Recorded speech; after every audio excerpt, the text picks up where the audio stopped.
Good afternoon, everyone. We're in the Community Development Standing Committee meeting of Tuesday, July 4th. From Squamish, plus Squamish, away.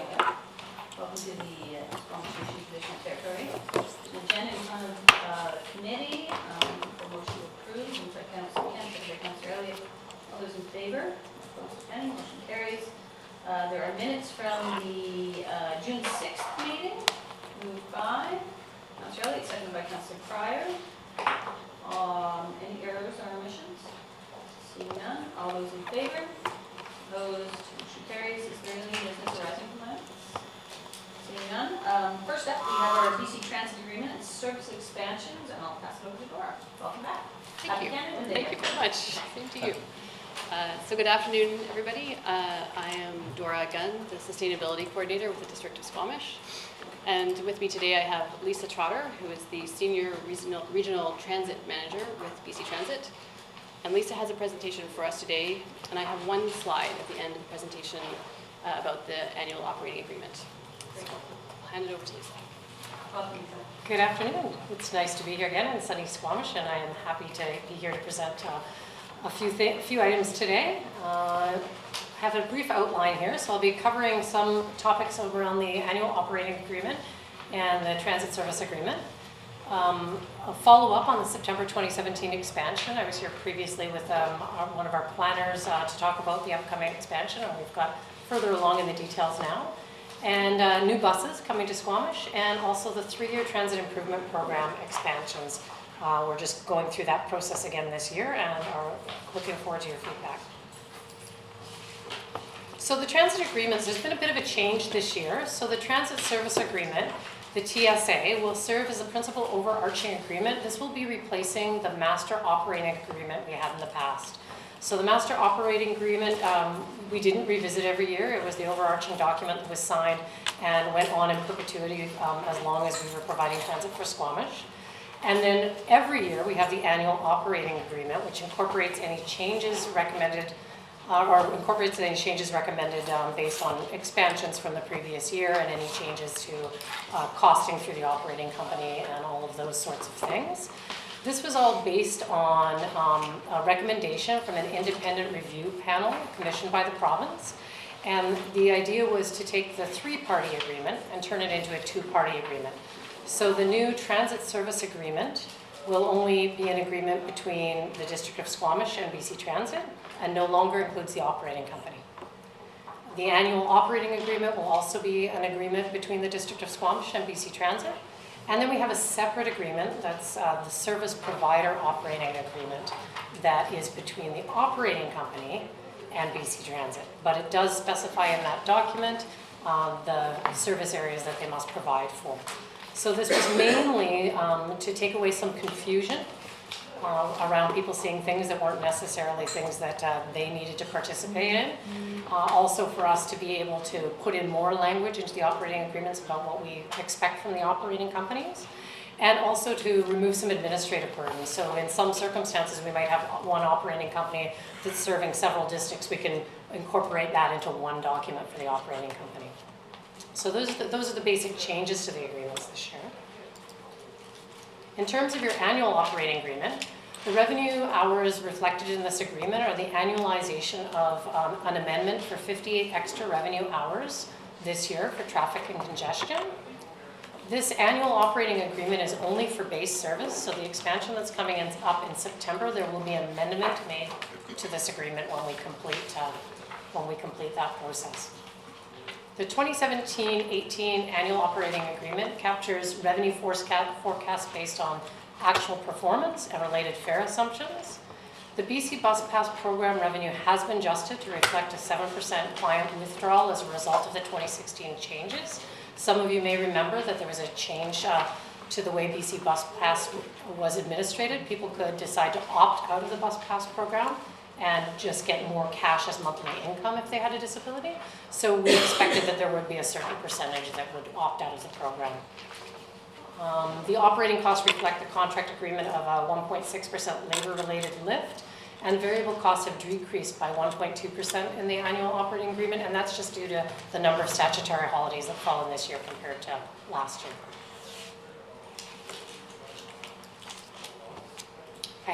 it's hard to read up here, but I have kind of included a little bit of the budget schedule, and I think that Dora's going to speak to the municipal budget as it reflects to the AOA in her slide towards the end.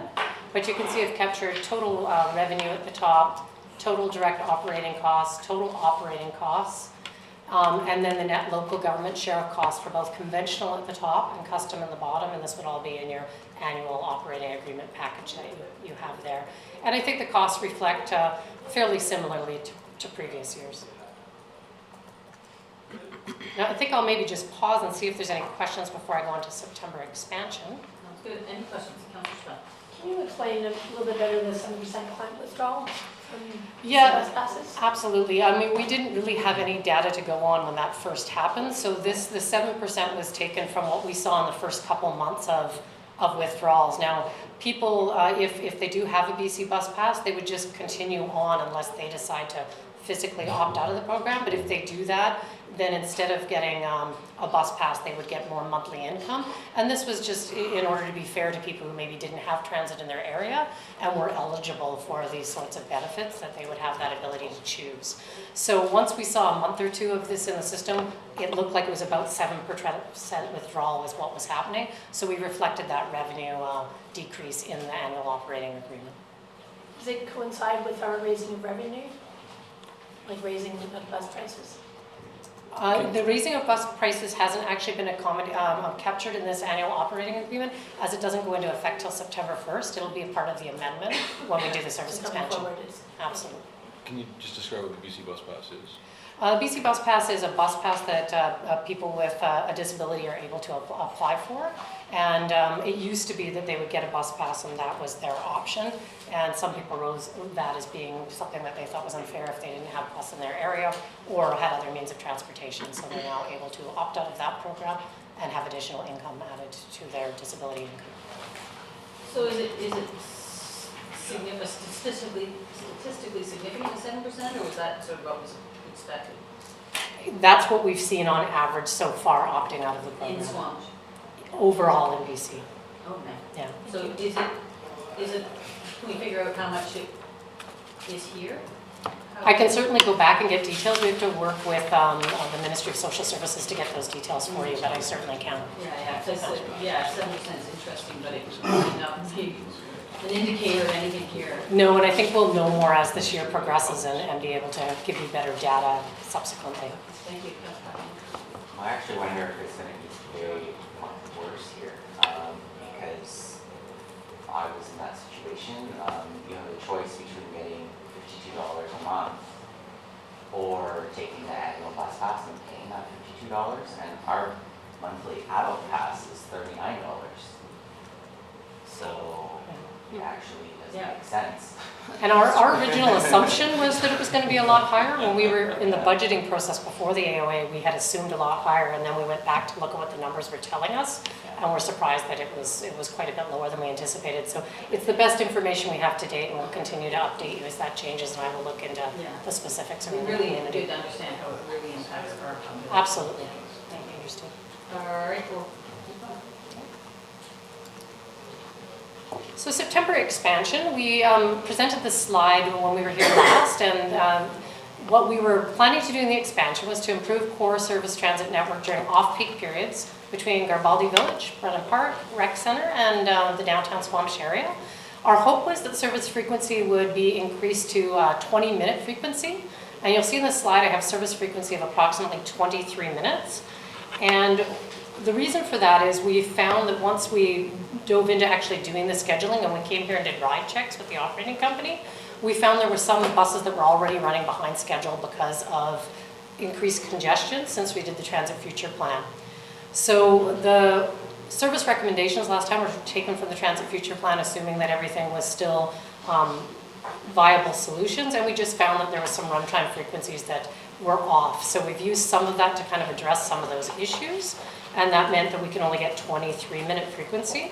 Now, we did also say that we were going to expand Sunday and holiday trips, and we did just that. So all of the things that we suggested there of getting instead of 5 existing Sunday holiday trips, we did increase it to 11, and on Valley Cliff from 4 to 10 for a total of 32. But we are still seeing that there are some issues within the system that we'd like to address in terms of really taking a look at areas that we don't have enough time between routes, that we have runtime issues, operators and Amazon customers, and service dispatchers and issues. Sure, absolutely. Asked for ridership numbers on the peripheral routes. Did you come with those today, or those, as far as Valley Cliff numbers and peripheral routes? I'm wondering about, as our community grows and we have better active transportation as far as pedestrian routes and bike routes downtown, if there's not people riding buses into Valley Cliff to the end of the route, that is an immense amount of time and expense for us to have an extra route. Would it be better to have our transit along the, I would call it the economic route, in the center, and connecting the two halves of our community that are separated by highway along Government Road, and have one fast route that actually increases transit time by a significant amount and pulling in the periphery? That's an excellent question, Councillor Chappelle, and actually I'll get into that in our future plans, because we didn't do a lot of extensive ridership checks going into this. Like I said, we pulled it from the transfer future plan from all the engagement we did then, and now we would like to do more in the next expansion. So I'll get through this, and then if I can address that later, that would be. On this issue, because it might be coming up later. Yeah, no, specifically on the congestion issue, I'm wondering if there are specific pinch points or areas that, infrastructure investment by the district could assist with that. I mean, I know that, anecdotally, I'm assuming that it's probably the highway crossings. But if there are other things where there is an opportunity for example, like a queue jumping lane or, stuff like that, I think we'd probably be interested in hearing about how we could make that happen. Awesome, okay. So do we know the specific pinch point? we don't, and we're going to do a thorough plan this year for that. Starting actually right now, we have we're going to have ride checkers coming in September to ride all of the routes and get us really detailed ridership information and look to that. And we have a whole plan for the coming year for Squamish. So. Is September the best time to check? Our congestion is generally tourism related, so. It won't be just in September, it'll be throughout the year, Okay, several so times August throughout the year. yeah. Yeah, that's just when we're the starting point. So with, sorry, I'll go back a slide. With this year's expansion, we also have new transit information posters. So these posters are at 27 of your timing stops right now within the district of Squamish. And they're informational for the customers. And the process has changed in that this system is now automated. So when we develop a new schedule, automatically these new posters are printed. And although we currently have them in 27 timing stops, the advantage of this new program is that we could actually put them in more stops if they're required. They'll be accessible by staff here in Squamish to be able to print out as they look like they need more, or if they'd like to be posted in rec centers, libraries, senior centers, anywhere where they might be of advantage. So they contain the schedule, they contain the fares, and then they have, right up here is just, I don't have a pointer. At the bottom where you see the dots, it just kind of shows, instead of a map, it shows the different stops in that particular routing. And they will be posted on what we call the hub, which is our intranet for our local partners to access and print as needed.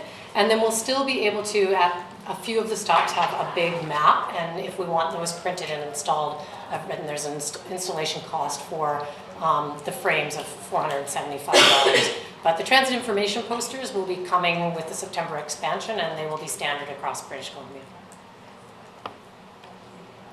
And also coming to Squamish are new vicinity buses. So we have 5 new buses arriving here probably today, well maybe tomorrow. Are they brand new buses? They are brand new smacking buses. Buses. Brand You always new. get the heavy. They are beautiful. I had an opportunity to walk through them recently, and they are lovely. So they will be coming here in July. 4 of them are replacements for some of your older buses that will be decommissioned, and 1 is for the expansion in September. They're all here in July, and they will be deployed once the operator sees fit to deploy them after they've done training. So likely the end of July, maybe August, but certainly in the summer they will all be in service here in Squamish. So there will be a media announcement coming out today, I believe, regarding the new buses, so that will go out to all the local newspapers. They will be 24 passengers. They're a medium-duty bus. The ones that we are swapping out are also medium-duty. They carry 24 passengers, 20 standees. There's space for 2 mobility aids and 2 bike racks, as is standard with the other buses. These ones will burn less fuel and reduce greenhouse gas emissions just based on the efficiency of their newer engines. And this is part of our province-wide refresh program with over 100 new buses arriving this year. So this is the first round of new buses. And this means in your system you will have 5 out of your 7 buses brand new.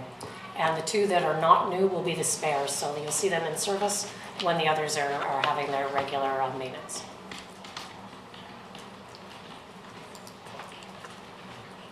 So in terms of the implementation plan for the September expansion, service is proposed to start September 5th. BC Transit collaborated with the District of Squamish staff and the operating company to develop the schedules, which are now in marketing and will be coming out in the Rider's Guide format to staff for feedback in the next couple weeks. Due to the added congestion, a small portion of hours were dedicated to resolving some runtime issues, and we're looking to resolve the rest of those issues in the next expansion. And a reminder of the fare change, it will be in effect September 1st. All of our fare changes are on the 1st of the month. So that's we will do some really good marketing in the newspapers as well as on social media, and we have a marketing plan for all of the expansion as well as the fare changes coming out to the staff to make sure that we can make sure that the community is aware of all the changes. And now I'm going into the expansion memorandum of understanding. So every year we come out with our transit improvement program and we ask communities what they see for the next 3 years. The first year is always the really important year because our funding comes in 1-year increments, and it's important that we order the bus in advance. So the first year you guys will have seen last year, as it would have been distributed to you in your TIPS MOU last year. So we had expansion scheduled, 1,100 hours, and to introduce seasonal South Squamish Perk service and improve service reliability. That originally was for September, and we brought that forward to April at the request of staff in order to start doing some of the, addressing some of the issues that I've previously described. And in September 18, we also had 1,100 hours and 1 bus to increase service on the core transit network and improve access to Quest University and improve service reliability. September is the time frame when we see ourselves really implementing some more major changes to the system here in Squamish. So we're planning to, from this September 2017 to the expansion in 2018, doing a full service review and bringing all the information that we find, obviously, to Mayor and Council for approval before moving forward. And then we have placed in September 19 and September 20, which we will revisit again next year. 1 bus and 2,000 hours in 2019 year, and in 2020 1,000 hours and 1 bus. And we've just put these as improved core service on the local transit network. As we get closer to those years, we'll of course come back again to discuss and have more detailed planning attached to those. They're really just place markers for our expansion so we can give the province an idea of what the ask might be in terms of future years. So the first year becomes kind of the lockdown year that we're looking for agreement on, and the next 2 years are mostly placeholders, and we'll revisit again this time next year. And also for custom, we have 1,100 hours, or sorry, 1,300 hours, should have my glasses on, for expanding handy dart service. And that was also originally in September, and we brought that forward to April based on the need. We've heard from the community that there's been some potential for unmet trips, or at least trips not being served when they wanted them to. So we pulled that forward to April, and in part of our September review, we will be including a review of the custom service as well as the conventional. And I have just put a notation in here that's very important. The current facility is at capacity, so we know we're fine for this year's expansion. But future expansions are going to be subject to new or upgraded facility. Now that might mean negotiations with us between the operating company for can they find more space, but ideally we're going to be looking at building a new facility in the future. So we've had this year the first phase of federal infrastructure funding that we had on the books, and certain communities were able to take advantage of that funding to help build facilities. We are anticipating there would be phase 2 federal infrastructure funding. And definitely at BC Transit, I've put it on our projects that Squamish at least be on the list for that ask should it become available, and then we would come to you with future information at that time. Just good to kind of keep in the back of our mind. I know one of the biggest challenges we've had in communities that are trying to build new facilities right now is making sure that there's land available that meets the needs in the OCP and also meets the needs of the facility. So it's good to think about well in advance. So the expansions initiatives. Maybe go back to that slide. This one, sure. Yeah, certainly if, once we start looking at expansion of facilities, we should start to be really strategically partnering with the school district to make sure we're creating one bus area, shared collaborative area, not just, because right now they do all the trips down here, and ideally we're not doing it down there, but if we can figure out some economies of scale with entities like the school district, which we I guess I'm a little unclear of this. Are you saying that the expansion of one handy dart service would require extra facilities? No, just that the expansions that we're doing this September already will put this facility at capacity. No more buses will be able to be fit there. We will work with the operating company to go, can we park a few buses down the road or in another space and try to have some sort of Band-Aid solutions in the next year or two to have expansion, but there may be a time when they say, no, we can't find any more space. So that year 2 or year 3 where we're saying it's just placeholder hours and buses right now, it could come to fruition that at that point we're like, we don't have any more room. So what I'm trying to put on the radar is that if in the next year or 2 we can establish some land that a facility might want to be built, and we can have it on our project plan as well as the district's project plan, it would be good for moving forward to maybe build a bigger facility so we have accommodation to expand. And as the mayor said, if we can incorporate the school district too, that would be ideal. Yeah, go ahead. So our seniors population is currently 23% of our population, with huge expansion, of course, growing, and that's a lot of people that are going to require a handy dart. We've already put it into budget discussions for next year, so planning on expanding our handy dart service for next year. We've already asked for expansion a multitude of times. As well, the communication that came from BC Transit over 5 years that I've sat in the district, I've heard every single year that we're planning to do an education series and really dial in on what our seniors need as far as transportation efforts. And it's always been said that having an extra handy dart was going to be needed. So now we've planned the discussions for this year's budget, and I would expect that we are planning to implement it for next year, to have it on BC Transit's radar. But every time we bring it up with BC Transit, it sort of is like, oh, well, it's nice to have, but, we're at capacity, but, it always gets pushed off. So I want to make it clear that it's going to be needed. Like, you can't have 23% of your population over 65 and not require a second handy dart. Yeah, Mayor Heintzman, sorry, I'm not sure if there's been a confusion here, but the second handy dart is slated to start next April, which is earlier than the original date of September 20th. So we had And that is incorporated in our current facility. That's right. I don't anticipate any problems with this. So that makes 1,300 sense. hours in one bus will be coming. excellent. Yeah, Thank you. and that's not being slowed down by the facility, it's anything in the Additional future to that the is- facility. Yeah, if I can go, I'll go back to this slide for clarity. I'm talking about September 2019 and September 20. Those, the two bottom columns would be when I would assume that we may say our facility's at capacity and may not be able to do those expansions. But all the ones prior to that have been confirmed, they've been signed off in budgets, and we will move forward to them, subject to having provincial funding as always. Exactly. Yeah. And the education piece?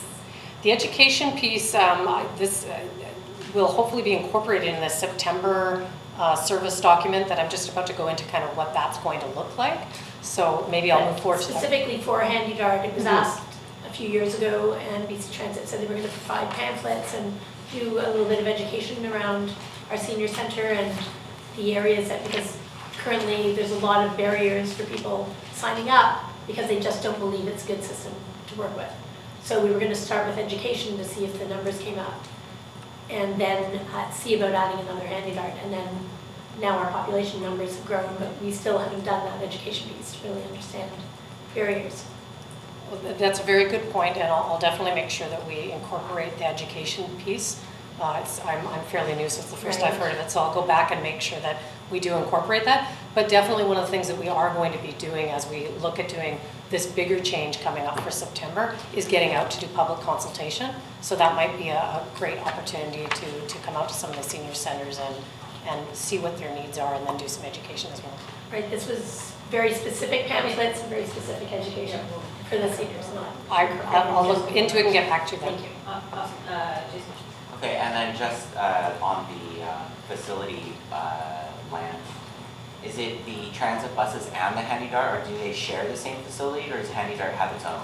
They share the same They facility. share the yeah. same, okay, and I would think that this would actually be timely for staff to make sure that the staff who are working on our real estate strategy are kind of aware of this and aware of any potential opportunities coming up, whether they be crown land or district land.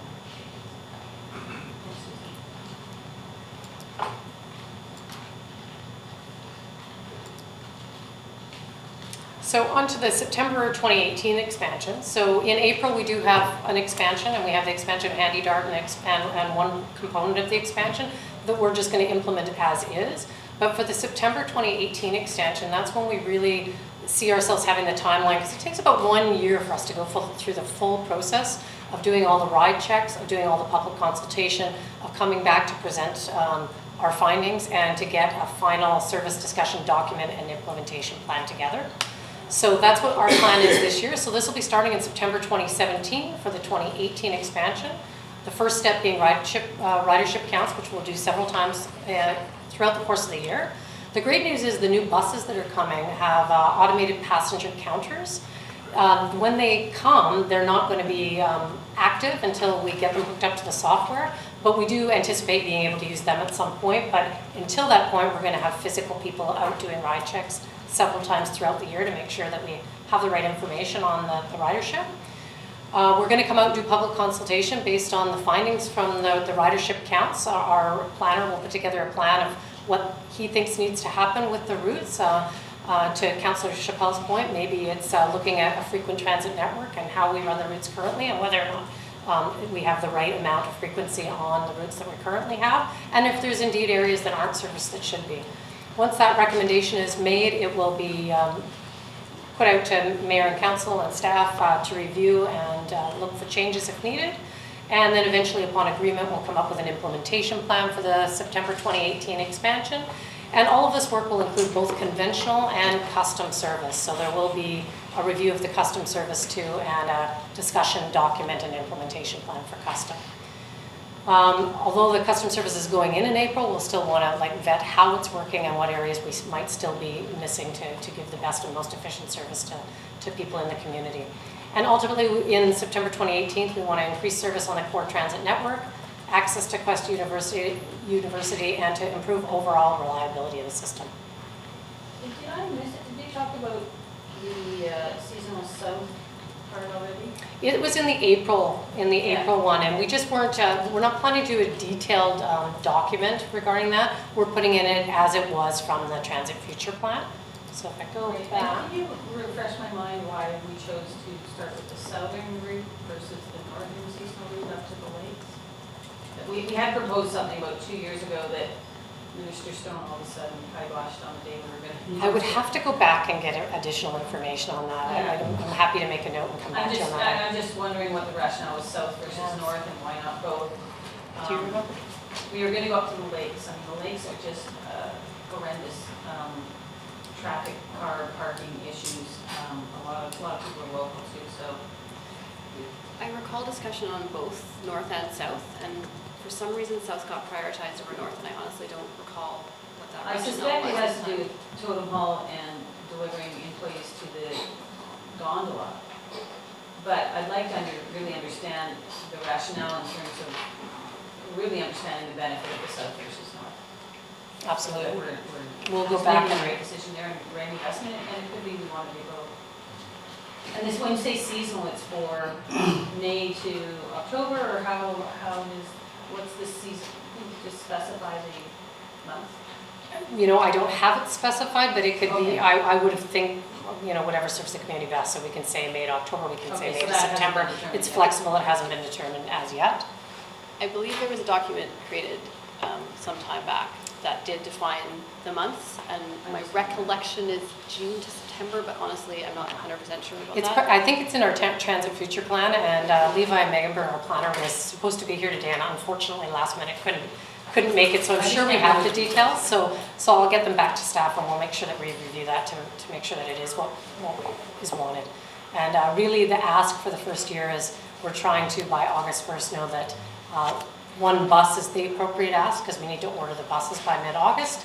How we distribute the hours is somewhat flexible, so we can take another look at that and make sure that we're delivering what the community needs most. Thank you very much. Okay. We have a minute and a half. Just kidding. Give me a little attitude. How many more slides? I think that we're almost done, actually. Great, thank you. So just for clarity, the recommendations are that we approve the transit service agreement and annual operating agreement for the year. That we approve the 3-year expansion initiatives memorandum of understanding. And approving the District of Squamish staff work with BC Transit to provide more detailed cost estimates for initiatives through the annual budgeting process. So just working through the future expansions together. And I think that Dora is going to elaborate more on that. I know I've been taking questions throughout, so this is my last slide, and then I think Dora has one. Thanks, and you have to excuse my frustration, and I know you're new, because we've asked for ridership numbers numerous times. So I have trouble making expansion plans without numbers of ridership, and knowing whether it's appropriate to spend that extra amount when we don't know who rides the bus and where. So I don't know how you can expand this transit service without understanding how your routes are working. There may be better resourcing available, you know, and we may not have to spend money on expansion if we know what our ridership numbers are. So I'm wondering how a service can operate without knowing its numbers as well. Like that's a core competency of a provider of transit, is to understand who rides a bus and when. So for me, looking at the expansion, I would say don't, you know, like when we can barely service our economic areas, why would we expand to the parks? Although I agree with the mayor that it's crazy, but we could probably have a private service that just shuttles people around the parks without having to add another bus. But I worry about our economic areas, and the congestion that's being caused is downtown. So if we want to relieve congestion, we need additional bus service. And we now have no ability to do this within the next 2 years. So that is a deep concern for me, and there's got to be a better solution. And just on that point, now I've got Ted and Peter. I know that you're not looking at doing counters until September, but it would be great if we could get some numbers from this summer. So we're not waiting the whole year to get numbers from next summer. Because really the dynamic of the traffic flow and the usership and stuff, very different in July, August than it is in September, December. And then if we have to wait a whole year just to get the summer stats, it'd be great if we could somehow ramp that up and start in July, even into August to start counting. I think that's a possibility. We can work on that. Ted? Yeah, thanks. And actually, you know, to Susan's point, when I see us planning the expansions going out 2 or 3 years, I assume that there's wiggle room in there if things change. Absolutely. The only year that we're trying to nail down firmly this year is 1 year, year 1 of that 3-year plan.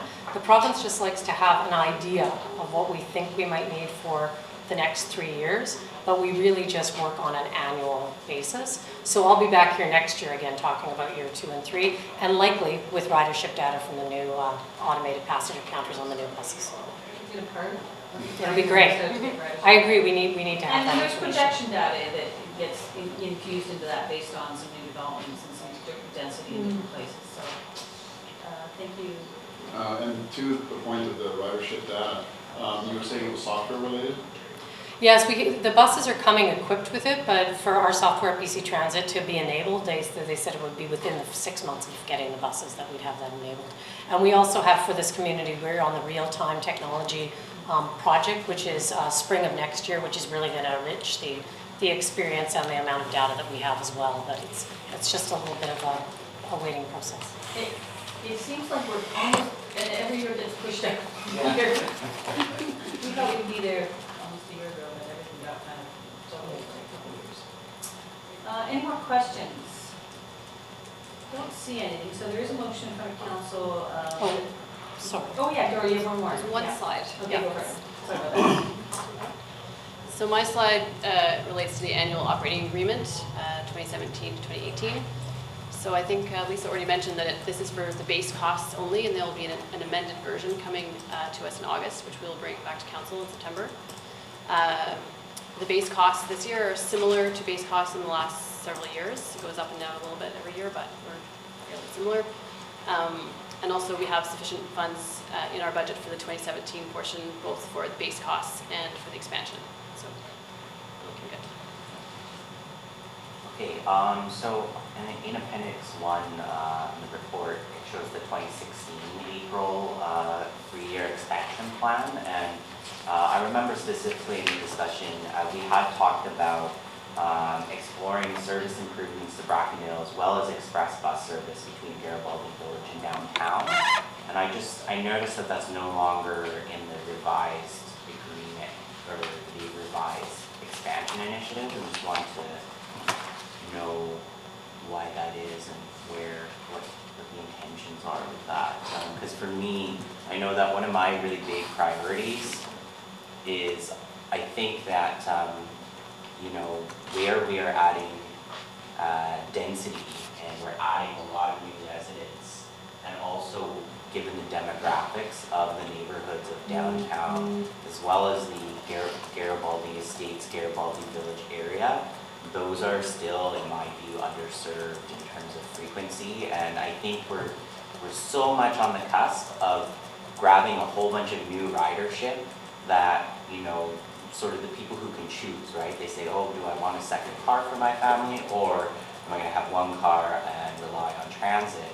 But we need to have the frequency there, right? And I'm sure you know that very, very well.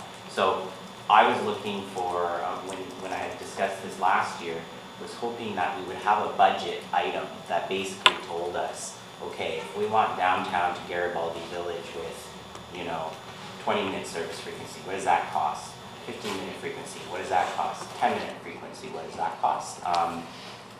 That's sort of what I'm looking for consideration, because I do think that, it's something that, could be a missed opportunity if we don't get a handle on it soon. And then secondly, on the Brackendale issue, just reflecting on the fact that our middle school as well as our elementary school are served by that route, and we're anticipating potentially very significant growth in that area in the coming years. So just wanted to make sure that that hadn't gotten lost in the conversation for the future planning. Maybe Dora, Okay. you want to do something. Yeah. So I haven't been here for the past year, so I'm going to do my best at this. And Chris can correct me if I got this wrong. My understanding is that when BC Transit started looking at the September 2017 expansions, they did the best they could given the information they had and given the fact that they needed to also dedicate some hours due to congestion to try to address these issues. And so that's what we have coming up for this September. And then there was realization that we need to do this service review to have a better understanding of ridership, and that then we can do a better job of accurately addressing the needs throughout the different parts of the community with these future buses. So that's basically what happened. Yeah, so the goal was 20-minute frequency, I think, in 2017, and we got it to 23. That's for the core though, and For the core, and the Brackendale piece hasn't perhaps been addressed to the best of our ability so far, but hopefully that will come after the service review and the new buses. And just on Jason's point about understanding the cost difference between a 20-minute, 15-minute, 10-minute service, how do we generate something that at least gives us an understanding of what the budgetary increases may be? Absolutely, I'll make a note of that, and we can include it in the service discussion document as we go through this next year, so that you this can comes see back that. in September. Can we have them by September?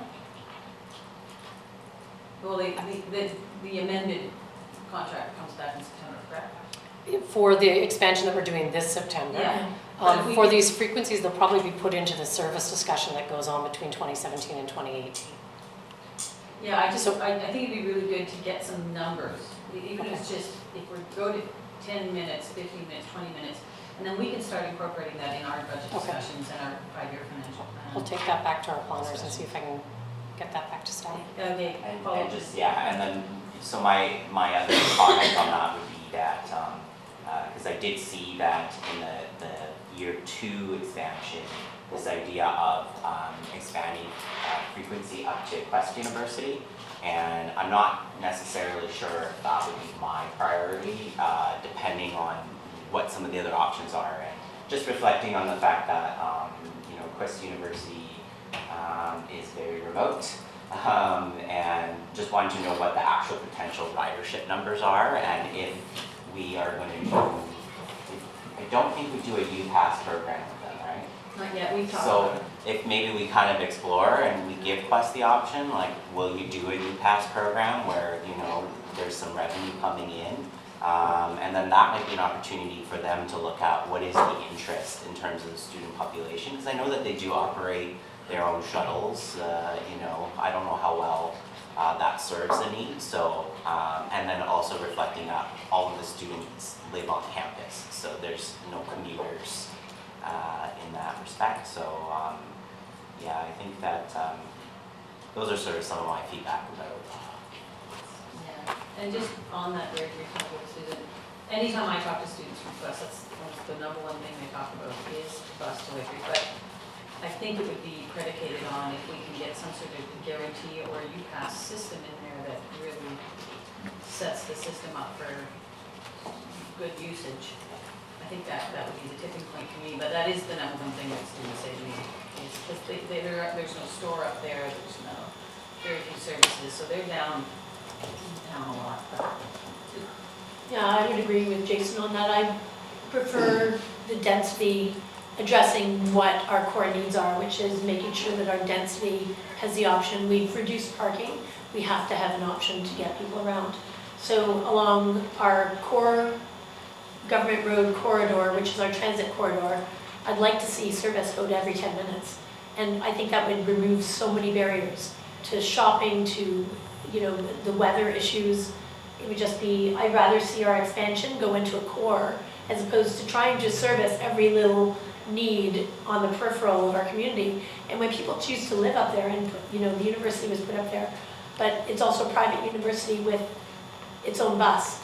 So would I take service away from our tax-paying public population to service something that has the option of increasing its revenue in order to increase its bus service? You know, that to me is less of an issue than serving our underserved population in the core areas between our economic generators. And, you know, and that I see just expanding transit so much. And even, you know, the Valley Cliff bus has such a, you know, a superfluous route that really takes time away from the bus.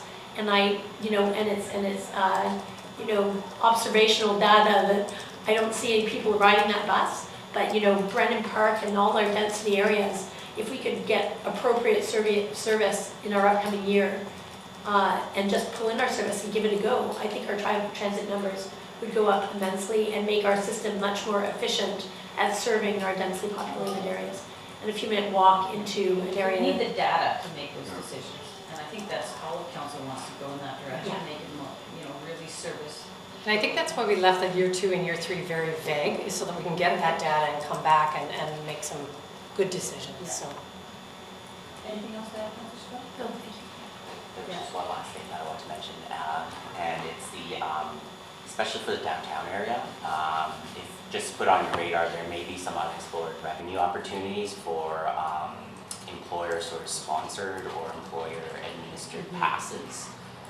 Because one of the big things, you know, we used to be a town where, you know, parking was plentiful, very easy to get, and we're evolving, I think, a little bit, and there might be some people who, you know, with the right kind of scenario would take the transit as an option, you know, if it was administered by the employer, and we can also do, you know, things with developers as well, right, when they are asking for parking variances and getting some revenue there, so I want to put that on the radar. Yeah, thanks. I Excellent. So we have in front of council, or the committee, I should say, motions that we authorize mayor and corporate officer to execute the transit agreement. That we authorize the mayor and corporate officer to execute the annual operating agreement. We can do these all as one motion, I'm assuming. And the district authorized the chief administrator to sign the MOU. Mayor Heintzman, no, we need, All three separate? Okay, the first one is to execute the transit service agreement. So by Councillor Blackwell, second by Councillor Kent. All those in favor? Opposed? Motion carries. The next one is the annual operating agreement, moved by Councillor Chappell, second by Councillor Blackwell. All those in favor? Opposed? Motion carries. And the third one is that the CAO sign the memorandum of understanding, moved by Councillor Chappell, second by Councillor Blackwell. All those in favor? Opposed? Any? Motion carries. Thanks very much. Excellent. Lisa? Next up is a discussion about the Pemberton Bridge and Mamquam Channel. Mr. Buxton, you're leading this? I hope not, and I'm going to ask Mr. Marrow to give us, he's a resident expert on the Pemberton Bridge, and give us an update. Good afternoon. My name is David Merrill, Director of Major Projects at the District of Squamish. I don't have a presentation for you today, but I thought I'd just walk you through the memo briefly.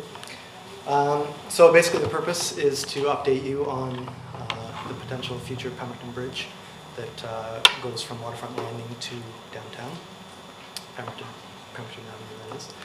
So the background on this, the Waterfront Landing development, as part of their application, submitted a traffic impact assessment. And as part of the traffic impact assessment, which considered both Waterfront Landing but also nearby developments, the Oceanfront, Scott Crescent, downtown infill, identified that by year 2039 there were going to be major failures at numerous intersections in and around downtown, including the highway and Cleveland Avenue. So from that, the recommendation in the report was that by year 2030, a new bridge connection crossing the Mamquam blind channel would be constructed from the future Laurelwood Drive at the Waterfront Landing development to Pemberton Avenue. And that would act as relief for the highway and Cleveland Avenue intersection primarily, but also other intersections within downtown. The traffic study did note that with the construction of that bridge, Waterfront Landing would actually play a relatively minor part in the traffic using that bridge. The majority of it would be from downtown areas using it to access the highway via the future Laurelwood Avenue, and then the rail overpass crossing connecting to a new intersection at Highway 99 and Clark Drive. It should be noted that to make that connection happen, and which will be provided as part of the Waterfront Landing development, the developer is funding and constructing approximately $6 million, roughly, in infrastructure to provide Laurelwood to an arterial standard, as well as the CN Rail overpass and intersection at Highway 99 and Clark Drive. There is a bit of history with this potential or proposed Pemberton Bridge crossing. I've looked back and it seems to have been identified in numerous studies from the district. I have 4 of them identified here: a 2006 bridge study, 2009 downtown Squamish transportation plan, 2011 district-wide multimodal transportation study, and 2014 downtown neighborhood plan. So moving forward on this, planning staff issued referrals to the Ministry of Transportation, including the bylaw and OCP amendment for Waterfront Landing and the traffic impact assessment. The Ministry of Transportation provided a response letter which, among other minor points, indicated that, and I quote, "The Ministry would like to see the Pemberton Bridge constructed before opening day to accommodate traffic generated by this development, as well as from other developments in the downtown core." So to move forward with the Waterfront Landing development in particular, we had a subsequent meeting with the Ministry of Transportation, the developer and district staff, and we walked through the challenges with delivery of that bridge and the Ministry's expectations for that bridge, as well as how that relates to approval of the Waterfront Landing zoning, rezoning, and OCP amendments.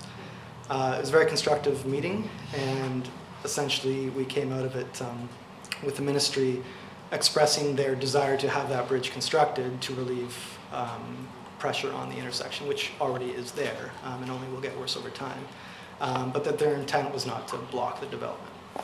So subsequent to that meeting, the ministry submitted a letter just a week or two ago that reaffirmed their position that the bridge will be required in the future. However, they did provide approval for the rezoning and OCP amendments for the development itself, conditional on the district developing and submitting and the ministry accepting a plan for the delivery of the Pemberton Bridge. And the letter identified some of the items that it would like to see in this plan, one being a proposed timeline for the delivery of the bridge, another one being a conceptual plan for the bridge, you know, kind of what it will look like and how it will interact with the other intersections and traffic flows. And the third was potential or proposed funding models. So moving forward from that, the district now district staff need to start developing this plan for submission to the ministry. And as far as funding options go, I guess the key parts there are, one obviously is to include the bridge as part of the DCC bylaw so we can start collecting developer cost charge fees on it to help fund it. There are some issues around that in that the road reserve funds are fairly low, but that is one potential model we will look at. Another one would be to have conversations with the province about funding options, as putting in this bridge will significantly help issues now and in the future at the Highway 99 and Cleveland Avenue intersection. And that concludes my Thanks. I think these questions I'll give Karen and then Peter and Ted. So I'm just wondering, how much are we considering not just traffic flow, but safety issues? One of the big challenges with downtown is we have one way in and out of downtown that can be cut off from each side with the train tracks. You know, the only way for a fire truck to get there is to go out to Cleveland and in. So I mean, there's a whole bunch of safety, fire response times, continuity for pedestrians and cyclists, not just traffic. So I hope we're not just using traffic demand as the tipping point, and not just whether or not there's failure at certain intersections. So the other piece to that is, because it's a CN transportation related issue, there may be other pots of money. There's actually a couple funds out there that help with, in theory, there's actually money, we could actually probably get an overpass over that, you know, built through some trans-specific something or other. There's a whole bunch of funding pots out there, so we need to explore them all, and not just on the failure side of the intersections, but on safety, the fact there's a railway intersection, a whole bunch of other access issues. Absolutely, and the traffic impact assessment, I sort of focused on the vehicular traffic component of it, but it did speak to active transportation and how that bridge would provide an excellent link from Valley Cliff in particular to the downtown area. There's additional work that would need to be done to make sure those links worked in the grand scheme of things, which is sort of outside of the scope of this particular work, but the kind of the focus on here is the traffic and how it relates to the highway intersection. Yeah, so we need to expand that. Agreed. To consider a bunch of other Definitely. nuances. I have Karen and Peter and Ted and Susan, and then I'll just put Jason on there for good measure. So this sounds like a good outcome in terms of moving the waterfront landing proposal forward. I'm just wondering, you know, the province has kindly given us a year to propose a plan, and have they proposed their plan for the Highway 99 legal intersection, which has been studied probably just as long as the Pemberton Bridge crossing, but we don't have a plan yet, and I find it interesting that they can dictate to us a timeline, and we've been asking for one of those dangerous intersections to be fixed, and we don't have an answer yet. So I'm wondering if that came up in the conversation, given that this bridge would alleviate some of the traffic at that intersection. And if you have some update on that intersection. Sure. There was no specific discussion at our meeting in particular about the intersection and upgrades to it. There was mention that the sort of corridor study that is being currently completed, I think Whistler's spearheading that, that should be wrapping up in the near term. So that might have some discussion over that intersection and other intersections within Squamish. But as far as I'm aware, there were no discussions surrounding that intersection in particular, but point taken.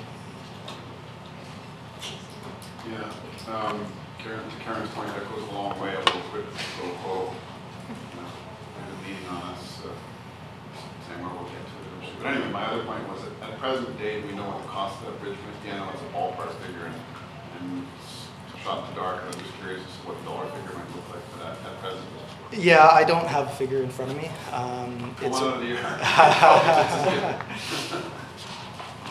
It would be multi-million-dollar bridge. Luckily there, it's sort of the end of the navigable channel, so you're not going to have a high span. It's a relatively low crossing. There are some land acquisition issues. As far as on the waterfront landing side, there should be no logistical issues there, but 4 or 5 million possibly. I figure if we're talking 6 for the overpass at Clark Drive, then that. Yeah. Thanks. Yeah, thanks. And there will also be a Pemberton Avenue upgrade as well. That's correct. Anyway, at great point, Karen. I was hoping that the pressure at Cleveland and 99 would be because of that intersection being in failure now, would make these guys, want to chip in on this bridge. I mentioned this at the last meeting when we talked about it.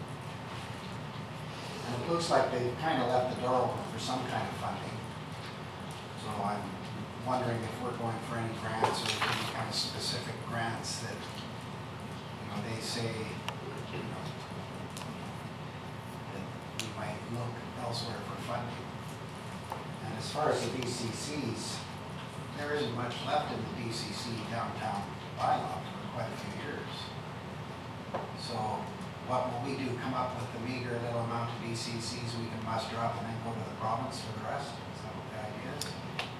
This will come out as part of staff's evaluation, but yeah, that's probably a likely outcome, is that we'll be able to put up a bit of money and we'll be looking for potential external sources of funding as well. And in the background, being waving the flag like Karen says, well, Highway 99's in failure now. And I know they go, oh boy, these guys are going to put in a bridge. It's great, that'll put a lot of pressure. So anyway, I think there's an opportunity there to get some funding. Absolutely. But we have to make sure that we let them know that we're not happy with Highway 99. None of us at this point. It's not going into failure, it is a failure. And just a reminder on the bridge and the road improvements would only qualify for 46%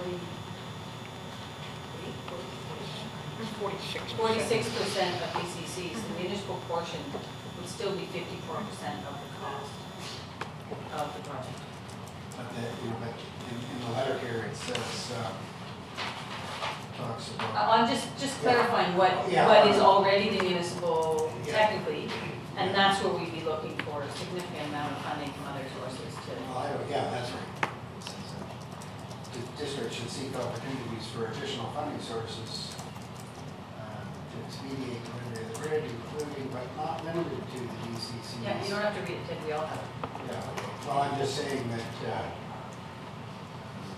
Yes, we have to find, we don't have the money, we have to find money in some ways. Yeah, I just want to make sure we've got a strategy. Well, and this is, staff is saying that this is the preliminary discussion. They're going to come back with possibly a DCC bylaw change as well as a funding strategy. And then the other thing is on the design, like they're kind of asking us for a design.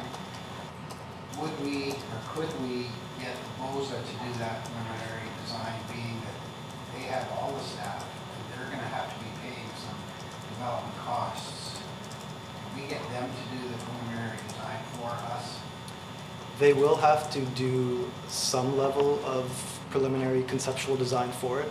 There will be a sanitary sewer running Yeah. along the same alignment, so it will be a requirement for them to prove to us that that sanitary sewer will be able to be constructed and not interfere with a future bridge. So in Well, order I'm to... just thinking that if they do the design rather than us going out for an RFP for design, it might save us a lot of time. Okay, I'm interested in how this isn't really seen, that's seen as a DCC. I understand that it's 20% and 12%. That's 32% traffic generation from, or is it of the 20%, 12% is of the other? So the 20% usage of that bridge, 20% of that will be generated from Waterfront Landing. Yeah. Usage of An extra the rail overpass to Clark Drive, Waterfront Landing will make up 12% of that traffic at that point. So would this bridge need construction if we didn't have those two developments?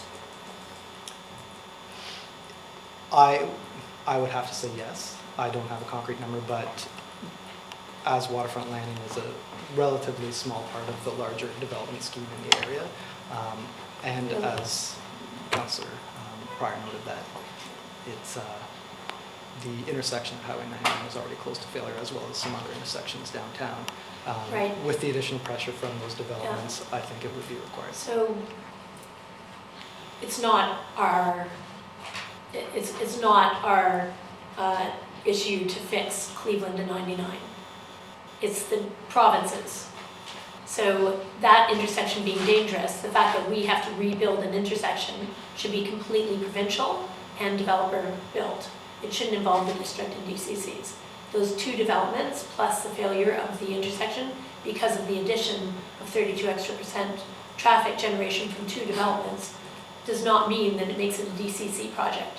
And because we have to build because of a failed provincial intersection makes it a provincial and a developer issue, not, I don't see how it places a burden on us. I understand that we have some responsibility there, but I don't see it as a 100% DCC project. There's no way. And they can contribute, but without that development, we would not need to do any of this right away. You know, we'd have to deal, the province would have to deal with 99, and that would be completely provincial funding. That's correct. There are failures at other district intersections as well Absolutely. that do run into it, so there will be ultimately some responsibility for the district. but Absolutely, I don't understand say, what but you're saying. making it 100% DCC eligible, I don't see as a solution to this. We're You gonna know, have a grants conversation and- about whether or not we want to put in the DCC. There's no given that we'll put it in the Right. DCC I'm, bylaws. it's in the huge report that we got today, that it is to make it 100% DCC eligible because of the low percentage of cars, but I see that as a high percentage of cars, and I don't see this as a short-term project unless we have those two developments, and it happens to be the same developer. So, with extra partners on one side, but because it's the same developer, that's 32% increase in traffic generation, and we need to have them be responsible for that. I'm confused, what are you talking about? The generation of traffic over there is significant. Which two developments are you talking about? Sorry. Clark Drive and Waterfront.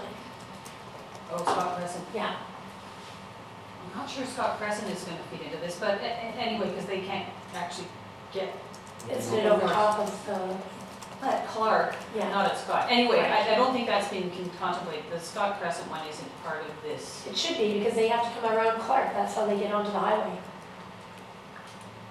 It will be that corner. Going that way, Yeah. They wouldn't. really If be they wanna using come the into bridge. They town, just that's turn how north they- to go to downtown and turn it. Yeah, they'll still have a right out onto the highway Yeah. from Clark Drive, or from Scott Crescent, I And should say, to right. go And- to Cleveland. Yeah, anyway, Right. you kind of put something in there that wasn't necessarily, so I Good think, idea, though. I They think, have to consider all of that. yeah.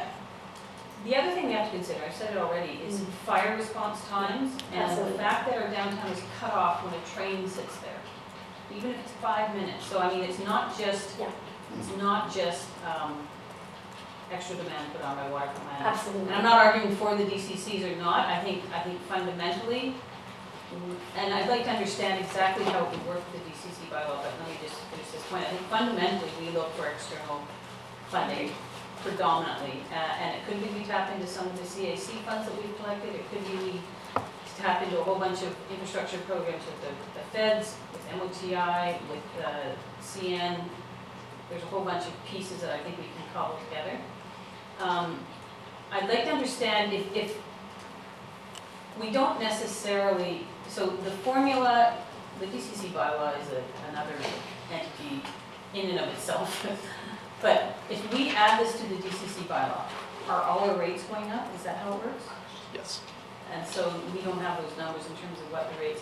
But at any time, we can use the money that's in the transportation fund within the DCC bylaw to do any project. We can put this in the bylaw and not necessarily, if we get funding from elsewhere, we don't necessarily have to use the DCC funds to do it, do we?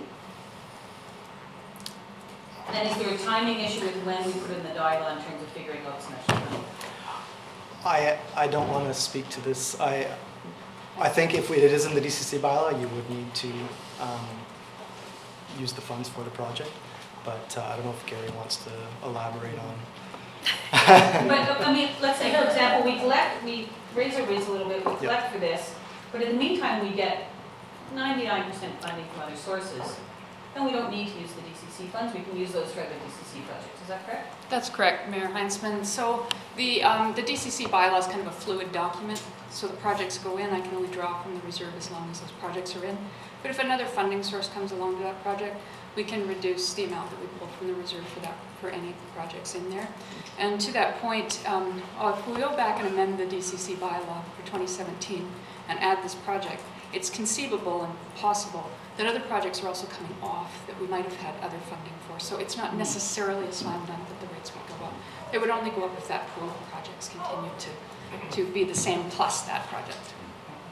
Jason, did you want to chime in? You're good? I saw another hand. Councilor Crack. Yeah, well, this is the point I was trying to get back to earlier. I mean, the more money we put in on the DCC end, the less potential provincial money we have to get.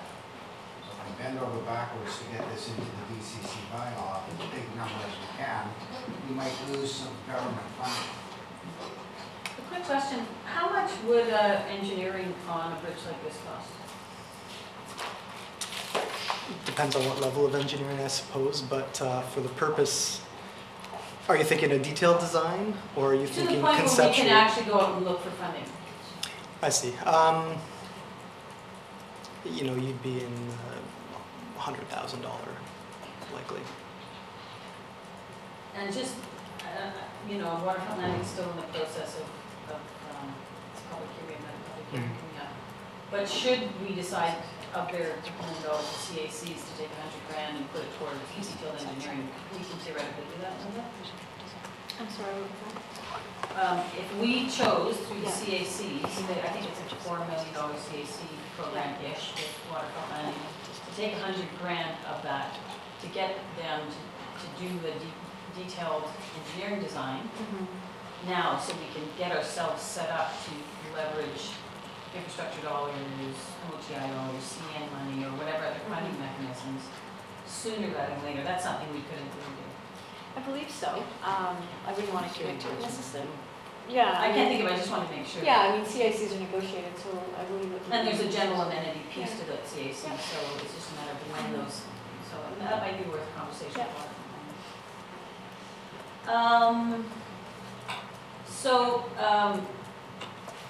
And maybe that's a piece we want to get solidified sooner rather than later. If we did want to contemplate a DCC bylaw update, which it may sound like we may want to do anyway, because there might be some updating that needs to happen. Anyway, when would that be sort of, when do we anticipate that moving forward, or is that 6 months from now? A DCC bylaw update. Probably September, October at the earliest. There are some other, Mr. Mayor and I, there are a couple of other changes that we need to make to reflect things that are under budgeted right now, new units that need to be added in, so there's probably about a half a dozen changes that we need to tweak. Okay, so if one's coming forward anyway, we can contemplate the pros and cons of adding this at that point, at that time. Yep. Okay, we can get some more information. Great, anything else? Any other questions on this? Okay, thank you very much. Parking strategy enforcement update, Mr. Buxton? Well, I can give, thank you, Gary Buxton, General Manager here at the district, for those watching, who don't know me. The parking strategy that Council approved probably this time last year has 4 principal components and objectives. One around information, one around downtown parking, recreational parking, that's trailhead issues, and then commuter parking. Those are sort of roughly in order of importance or order of action. In terms of what we've done so far, last year there were a number of sort of temporary fixes and temporary changes that we made. Created a few more gravel parking lots, principally along the blind channel, did some grading on existing gravel parking lots, put up some new signage. We didn't actually change any of the parking zones. If they were 2 hour or unlimited, they remained 2 hour. I know there was some confusion about that, so we did actually go out with the DS, with the business improvement area, and we did some public information and engagement around parking downtown. It was more of a refresher because we really hadn't changed anything other than adding a few small parking areas. So a number of small changes made last year. I mean, we added some bike parking earlier this year. We restriped some of the angle parking stalls on Cleveland to go the other way in accordance to Council's suggestion. That's been a bit of a work in progress. We're still getting used to how that functions. You just We switched just switched them back. We've switched them back again. And I heard there's Okay. a question of why it was done, because it wasn't council direction. Anyway, I will look into that. And then, so that was sort of to date. Going forward, out of the strategy, what we have planned this year is we're engaging a consultant through engineering to look at it's called a utilisation study. What parking do we actually have downtown, both public and private, and how is the public utilised? So what's our effective utilisation level? Do we have a parking problem? Do we have a parking perception problem? There is certainly a change. I would not deny that there has been a change. It is not as easy to park as it was a few years ago, but the utilisation study will tell us where we're at in terms of capacity. There also will be tasked with finding a potential location for a parkade structure. We're going to build one right away, but where should or could one go? And then looking at giving a sort of a look at our cash and blue policy, whether or not those numbers are the right numbers. They're not, they're too low, I can tell you that, without the consultant being engaged. But they may give us an idea as to whether or not it should be 6,000 or another number. So. Now, Mr. Sims, did you want to give an update on where bylaw enforcement is with the... Sure, I can talk a little bit about that. Jeff Sims, Senior Director of Human Resources and Public Safety. For those that don't know me, Gary has to say. So, as Council are aware, last week you approved a bylaw enforcement complaint policy, and that's going before Council today for adoption. Mr. Farina is on vacation this week, and so I'm representing him certainly. In the downtown area, the parking enforcement strategy really has been on a complaint-led basis, and I know over the last 4 or 5 months, I've seen a few times a business owner has complained about there not being enough turnover of vehicles, so vehicles parking longer than the allotted time frame, and our enforcement folks have gone down and dealt with that from a whole range of enforcement processes. And beginning this week, I know our enforcement folks are starting to spend some increased time in the downtown area. One of the challenges, or just not even a challenge, but a reality with the way the signage is for the amount of hours, is that the officers would go and chalk tires, and then after the 2 or 3 hours come back. So that takes up a fair chunk of their time, but certainly we're going to start looking at our people parking in handicap zones without the decals and various other aspects, along with beginning to chalk in certain parts of the downtown, maybe take a block, for half of a day and then take another block and accelerate that up. And Mr. Farina is intending to meet with the Downtown Business Improvement Association next week to talk about what some of their concerns are and ongoing parking strategies. And I think we'll be continuing to have discussion with the strategy to see, are there other options or realities that may be able to be put in place to increase the turnover options and make that enforcement somewhat easier and less time consuming as well, whether that's going to any kind of a metering system or something. That's way down the road, but certainly is an option and makes that enforcement more efficient from a time perspective for our officers. Thanks. I'm going to put Jason on the list because I know he wants to talk about one lot in particular. I'll put you on the list, just to give you a heads up. Do you know which one I'm talking about? The one on Loggers Lane. You're talking about me? Oh, yes. Yeah. But with regard to enforcement, I remember a day where we used to have a file officer. We had one file officer back there. And he would literally go down, and we've had 2-hour parking on Cleveland Avenue for decades. He would literally go and shop, he'd come back and have lunch, he'd go and check, so I think we do have to actually, not just complaint basis, actually start to, on the Cleveland, and I'm actually thinking, and I'll throw this out to council, the municipal parking stall beside Coca-Cola, I think that should be 2 hours as well.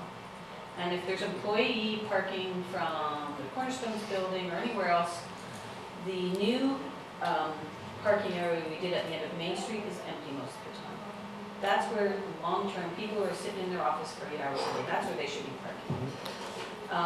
And that the municipal parking lot where the farmers market is should be 2-hour parking, and it should be enforced.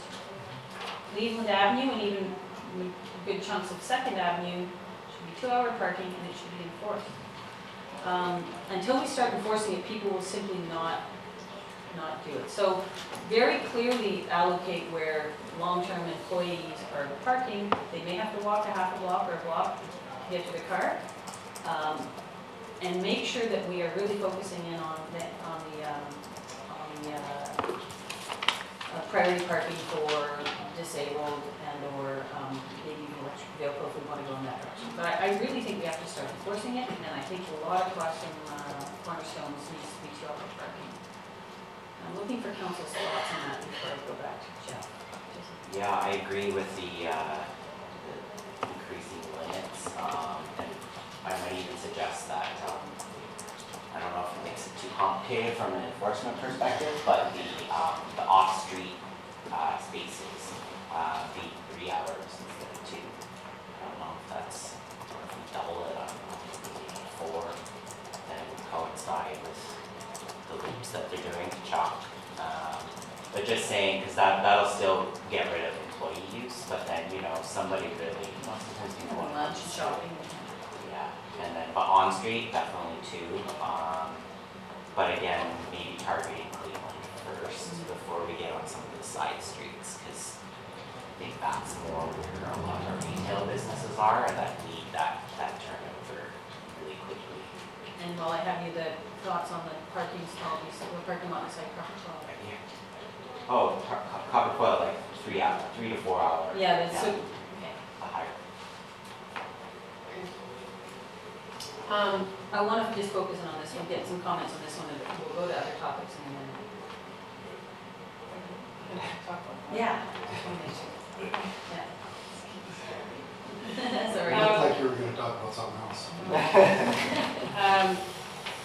I think that enforcement is important. I don't mind raising the time limit on the off-street parking. The upper part of 2nd should be enforced if there are retail businesses there that rely on turnover. But yeah, I think some of those longer-term parkings can be 3 or 4 hour. And the BIA needs to remind its members, again, I've had complaints from business owners, and they know it is staff people parking in those 2-hour slots. They watch the staff people park there and go into their place of business and come out at the end of the day and take their cars. So members of the BIA are frustrated with other members of the BIA. And so before we do our enforcement, I think Mr. Freeman is on the right track to go back that way and have a chat with them. Because I think people should be forewarned. I think we have to start the enforcement piece. I mean, I haven't had a problem finding parking, but I know people have, so. So any differing opinion to that one that's been expressed? I don't see it. A lot different, but enforcement right away. I mean, we've Okay. been talking about it so long. So we want tickets. And I think what I'm hearing is a 3 or 4 hour time limit on the parking, our parking, municipal parking lot where the farmers market is. Is anyone nodding on that? We have all these rules and regulations that we don't enforce, and I would just, to say ticket, why even have rules and regulations around parking if you're not going to enforce it? So you want enforcement too? I want enforcement immediately. We want enforcement too. I think what I'm hearing from the community is they want enforcement too. So we'll- And I have a question. Yeah. Have we been giving people warnings yet? Has that been done to date? Other than the complaint base, but has there been blanket warnings? They do a sample chalking and then you get a thing going, hey, by the way, you overstayed, next time you might get a ticket. Or on this date, we will be taking. Yeah, or July 15th. give, because we should give people probably a couple of weeks grace period to get used to it, and that will probably save people some frustration. Although when we put the new signs up a good 4, 5, 6 months ago now, we said we were going to start to Yeah. enforce. So I think we'll give it our time period, to be honest. And you're trying to be too nice. But to that point, I think we could also just put a notice out in the paper and say, remember when we made the statement, we put those signs out, so now it's coming, just a heads up. And it may be worthwhile just setting notices to cornerstones and some of the buildings in and around that municipal lot, that it will be It's coming. 3 or 4 hour. I think we can let staff make a determination of what we think is a reasonable amount of time in that lot. Is that all right? Well, you gotta watch out that you don't put 4-hour parking and then at lunchtime someone just moves their car from there to there. They can't move it within the lot. They're still in the lot, yeah. Yeah. So, but also we'll say, go and park over here, there's an empty lot all day. If we're going to do that, we have to increase immediately the handicap parking. We can't, that is a mostly medical building, and without handicap parking, it makes it impossible for people to get around. I think the spaces around that area, and even on Cleveland Avenue, you barely have any handicap parking. Yeah, I'm wondering, can we get something back maybe for September that outlines where we can add handicap parking within the, particularly focused on medical buildings, some post office or whatever, if we feel like we need those extra ones. I know there's a motorcycle parking right in front of the medical building on Cleveland. I think that should be patient drop-off, like literally a 3-minute, 5-minute patient drop-off parking. I know it's a small space, but I think for 2 or 3 minutes while a patient's getting dropped off, we can fudge the space. I think there's a solution there. Yeah, just while I'm on motorcycle parking, it drives me crazy when you see parking stalls taken up by 1 or 2 motorcycles, and you have all these little wedges at the end of parking areas, and you could really, we get a lot more motorcycles and scooters and that type of thing, really strategically direct motorcycles and scooters to some of these interstitial spaces that can't accommodate the car, but maybe there's space for motorcycles. And you just put an icon in there and they will grab it. Other communities have them. We can be more efficient on that. So I think, yeah, Jeff. Thank you, Mayor Heintzman. So definitely, report back on the parking stalls, et cetera. I think we'll have to have some discussion with myself and Mr. Wickham or Mr. Buxton, because that area certainly regulates where the signs are and the stalls and that aspect. As you heard Mr. Farina and I talk last week, this parking enforcement is part of that proactive approach, and I've been working, or we have back and forth with Christina on a draft media release that talks about the bylaw enforcement complaint policy, the bylaw noticing and bylaw adjudication, and certainly there's time for us to tweak to include some of the discussion that we've had today about the enforcement aspect. And the discussions that Mr. Farina and I have had include that the community council, the Downtown Business Improvement Association are looking for more of a directed enforcement. And to the point one of the councillors made, I can't remember if it was you, Jason, or Peter, yeah. but about the warnings, the signs really are the warning, because the sign tells you you can park this long. So just on the downtown piece, I'm going to quickly go to Jason, because I think it's worthwhile maybe paying attention. You're gonna have to refresh that. The big parking lot in front of the hydro substation, Oh, yes. we could actually make that into something that's an efficient, longer-term parking area. So you know where Loggers Lane jogs to meet up with Oh, yeah. Levi? So just to the right-hand side of that, if there's a way for us to regularize that in a way that, obviously I don't think it's, Right in front of the substation, it's in our road right away. yeah, Yeah, Linda? Mayor Heintzman, part of that is owned by BC Rail Properties, so staff will have to go back and look at what section is BC Rail and what section is our right way that we can work with that. Yeah, there's a very slim strip where the old spur line that is BC Rail, everything else is in our road right away. So 90% of that lot is in our road right away.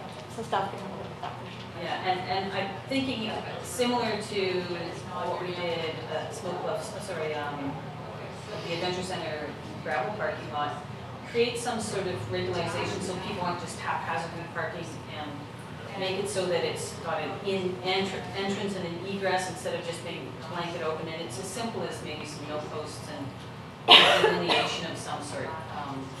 Because right now it's inefficient, and if we actually start saying, put a parking sign up there, park here, staff people. I know a lot of people from Corson staff, their staff already park there, but if we can actually start directing some of the people even from the Squamish Station and along Cleveland in that area into that parking lot, then it frees up some of those other for consumers. Karen and Susan. Just going back to the parking strategy, Carrie, what is the timing? Like, can we put up our Not yet. It's got to go out really soon because those things typically have to be 1 or 2 weeks in duration to pick up the standard day-to-day business, but also pick up a long weekend. So August long, Labor Day, and that's it. So it's got to go out soon. We'll be going out soon. So we'll have that back. I'm guessing if it's done in September, it's probably October before we get the results, yeah. And then with regard to the cash in lieu policy, I mean, we all know it's too low. So can't we just raise it? Like, why do we have to get a consultant to tell us? I mean, let's raise it twice. We know it's too low. So why don't we just raise it now? And then if the consultant says that's too high or that's still too low, raise it again. Because We could certainly do. that would be my preference. Is it currently $6,000? I believe it is, yes. I could offer one thing. It is $6,000. I did take a quick look at it. It was set in 1990, and I did use the CPI calculator to figure out what that would equate to today, which would be $10,000 if we had just kept up with So inflation. we did discuss about lowering it. We had a big discussion maybe 6 years ago on it, and then we decided just to leave it where it is. So it's not like it hasn't been addressed since 1990, but certainly well worth exploring now. And I think just with increase in rate, it's $10,000, let alone do we actually, we get every single development is asking for a variance. We want to make sure we have a vibrant downtown, but we need to start creating some revenue to pay for something in the future. So we may want to make it 15, I don't know. We may want to actually like purposefully go high. Yeah, the one thing about the CPI is there's probably a bigger change in the value of land downtown over that time period, and that would account for that. But CPI is an easy thing just to, say in comparison. I'm just wondering if there's a pathway to do that. Yeah. In light that we have an interim CAC policy, we had an interim parking policy, and if we could get that back in September. Yeah, go ahead. So it's in the zoning bylaw, so it would be a zoning bylaw amendment. And so, it's an element zoning bylaw. So in any of the zoning bylaw amendments that come through that are initiated by staff, we could add it into that if there was direction from council. I think we could, to be honest, I'm going to be brutally honest, brutally direct here. We can set the policy today. We want to make it $15,000 or $20,000, whatever we want to do. If a rezoning comes with a variance on parking, we can say no to it, even if it's not a zoning bylaw. So, yeah, on this. Yeah, well, if Councillor Elliott wants to move a motion, I would second it, that we sort of set a direction, that $15,000.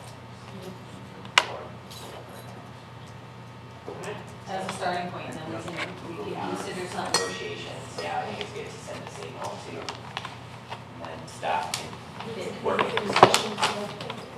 Moved by Councillor, second by Councillor Black and Wolf, that in payment of lieu, an interim payment of lieu of $15,000 be for all rezoning applications, any variances, I should say, any variances on parking in the downtown.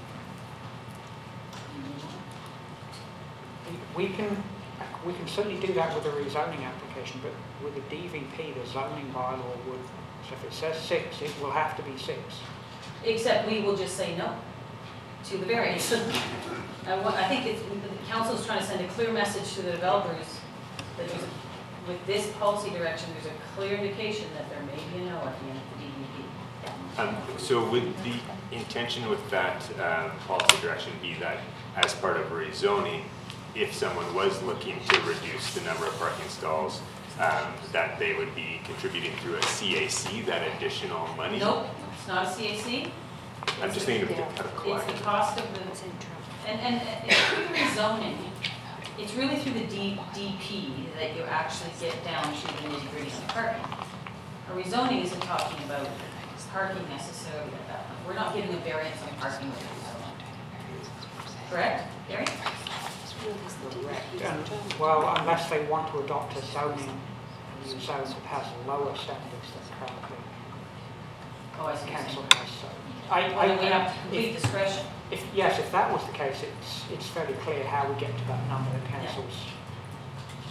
Yeah, I understand where you're going. I just want to condition you that with DVP we can, but you can say no. Yeah, on this. Yeah. So one thing I'll put out there is that we're also trying to get office space on the second floor. And with the development variance permit we declined last week, we will likely lose that office space for parking. And so one of the things as a council we have to balance is if we raise this today, is we may, before that comes into effect, lose second floor office until we put that in the zoning bylaw. So that is possibly one of the ramifications. So I just wanted to put that on the table and make sure that we're not doing anything, cutting off our noses by our face, because we're trying to accomplish a lot with the downtown. So, Yeah, well, I was just gonna say what Karen said, was last week when you were away, we actually sent the development back, said it didn't have to work. I'm conscious, we did that. But as far as the second floor office space goes, I don't know.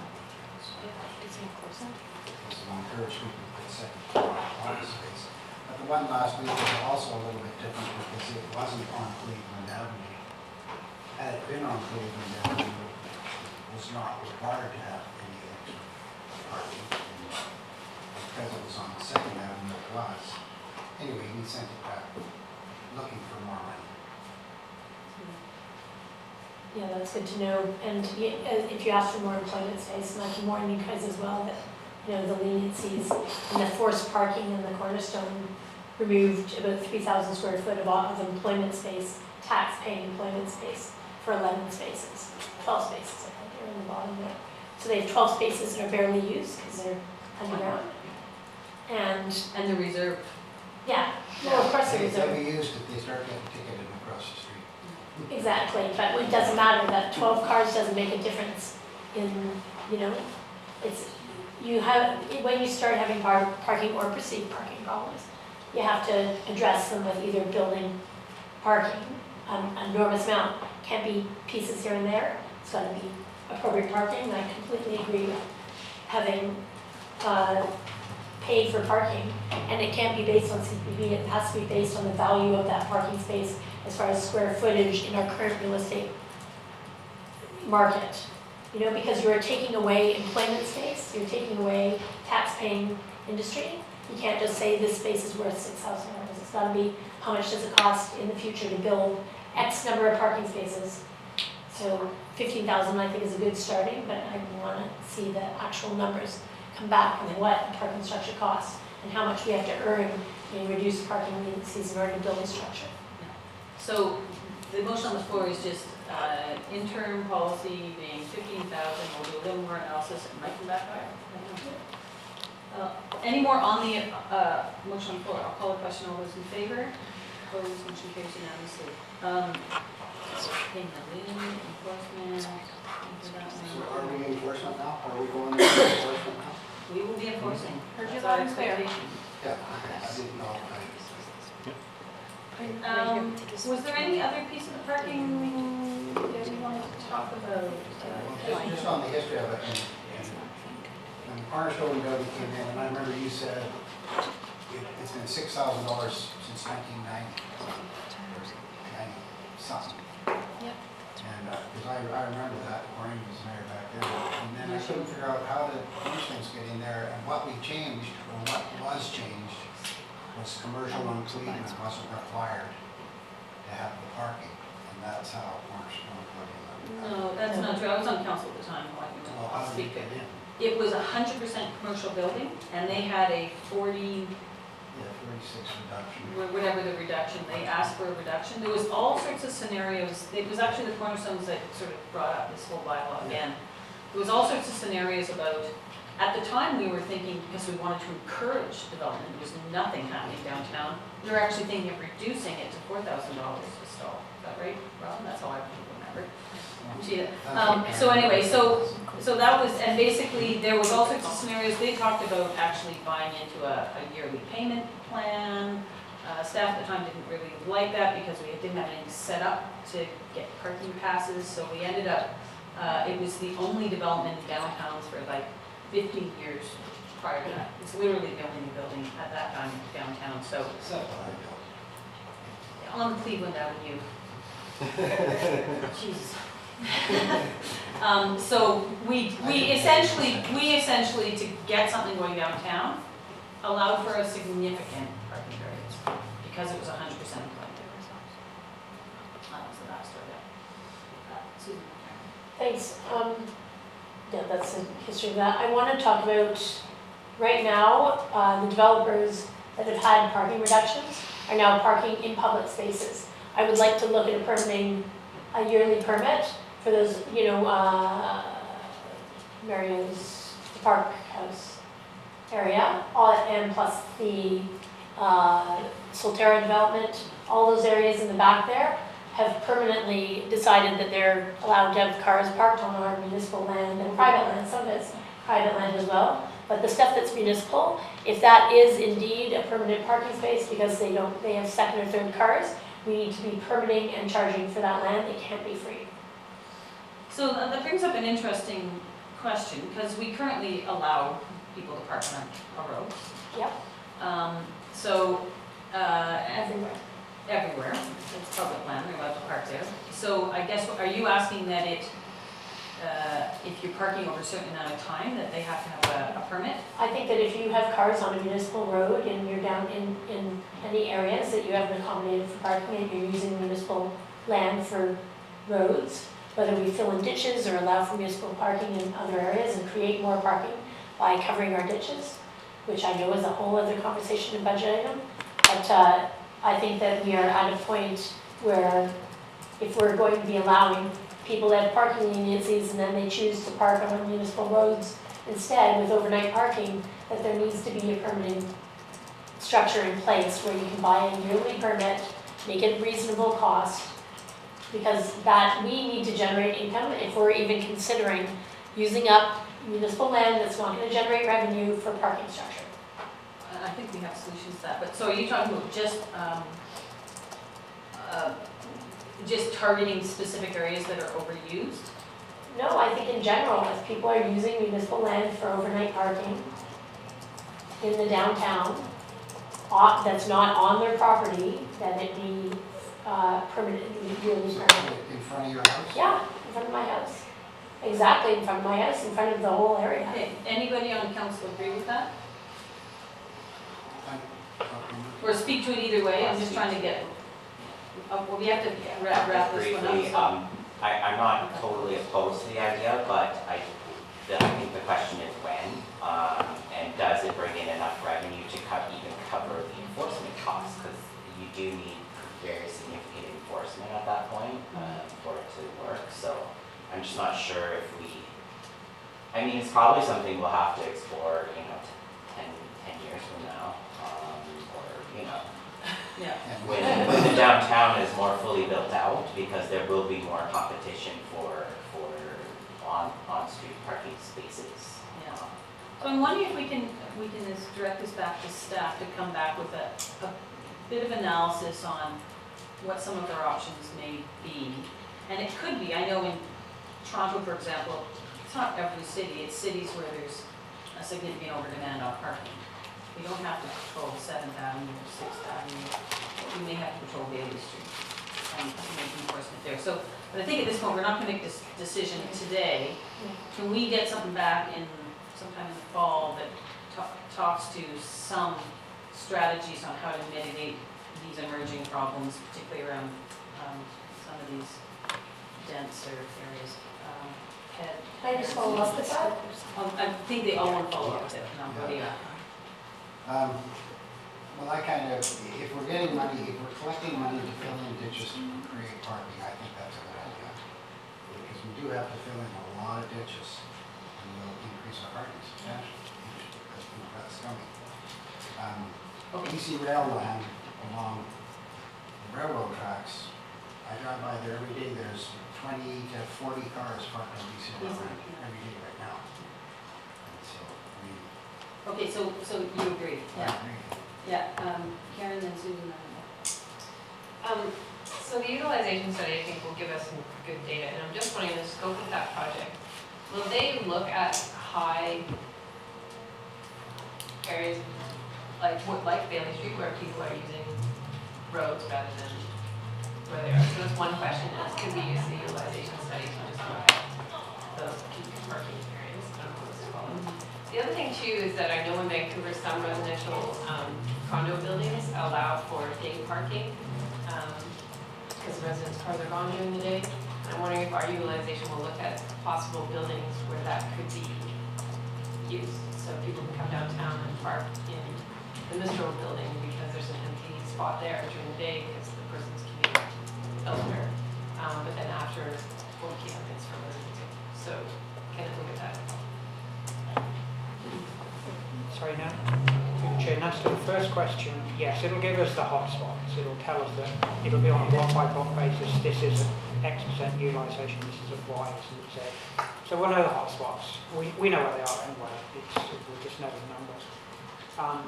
They generally don't look at private parking structures because they're difficult to get into. It just makes the whole thing a whole bunch more complex. We've got to get into parkades at odd times. So they generally just look at utilisation of public parking spaces. So it wouldn't give us an answer on the second one without drastically increasing the scope of it. have them go count stores in everyone's park out. I don't think that's what Karen suggested. Sorry, then I Yeah, go ahead. misunderstood. No, but we have a lot of plans that have just come forward, the Vantage, the Main's being built. So there's things that are about to get built. And I'm wondering if it's a conversation with some of those developers to say, it's an option, and that could be pay parking for them, so it could be a revenue generator. I'm just, it's this idea of why we're gonna move to autonomous vehicles, because cars get parked for like 80% of their life and they don't get used. And if we have parking stalls in downtown that are vacant, why wouldn't we just do a count of some of the buildings and see if there's a way with some of those developers to allow for the public to use empty parking spots during the day?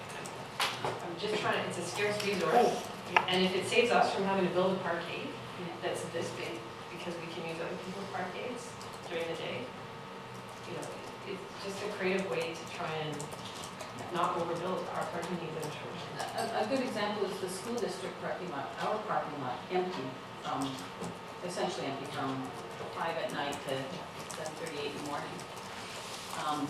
Brew pub patrons should be able to go and park in the school district parking lot and other places. So it's a matter of finding that cooperation, and whether or not if developers are asking for these massive variances, maybe they have to come back with some sort of parking agreement that says off hours we can park here. I think what Councillor Elliott's saying, it needs to be part of the next and part of the conversation. I would agree with that completely.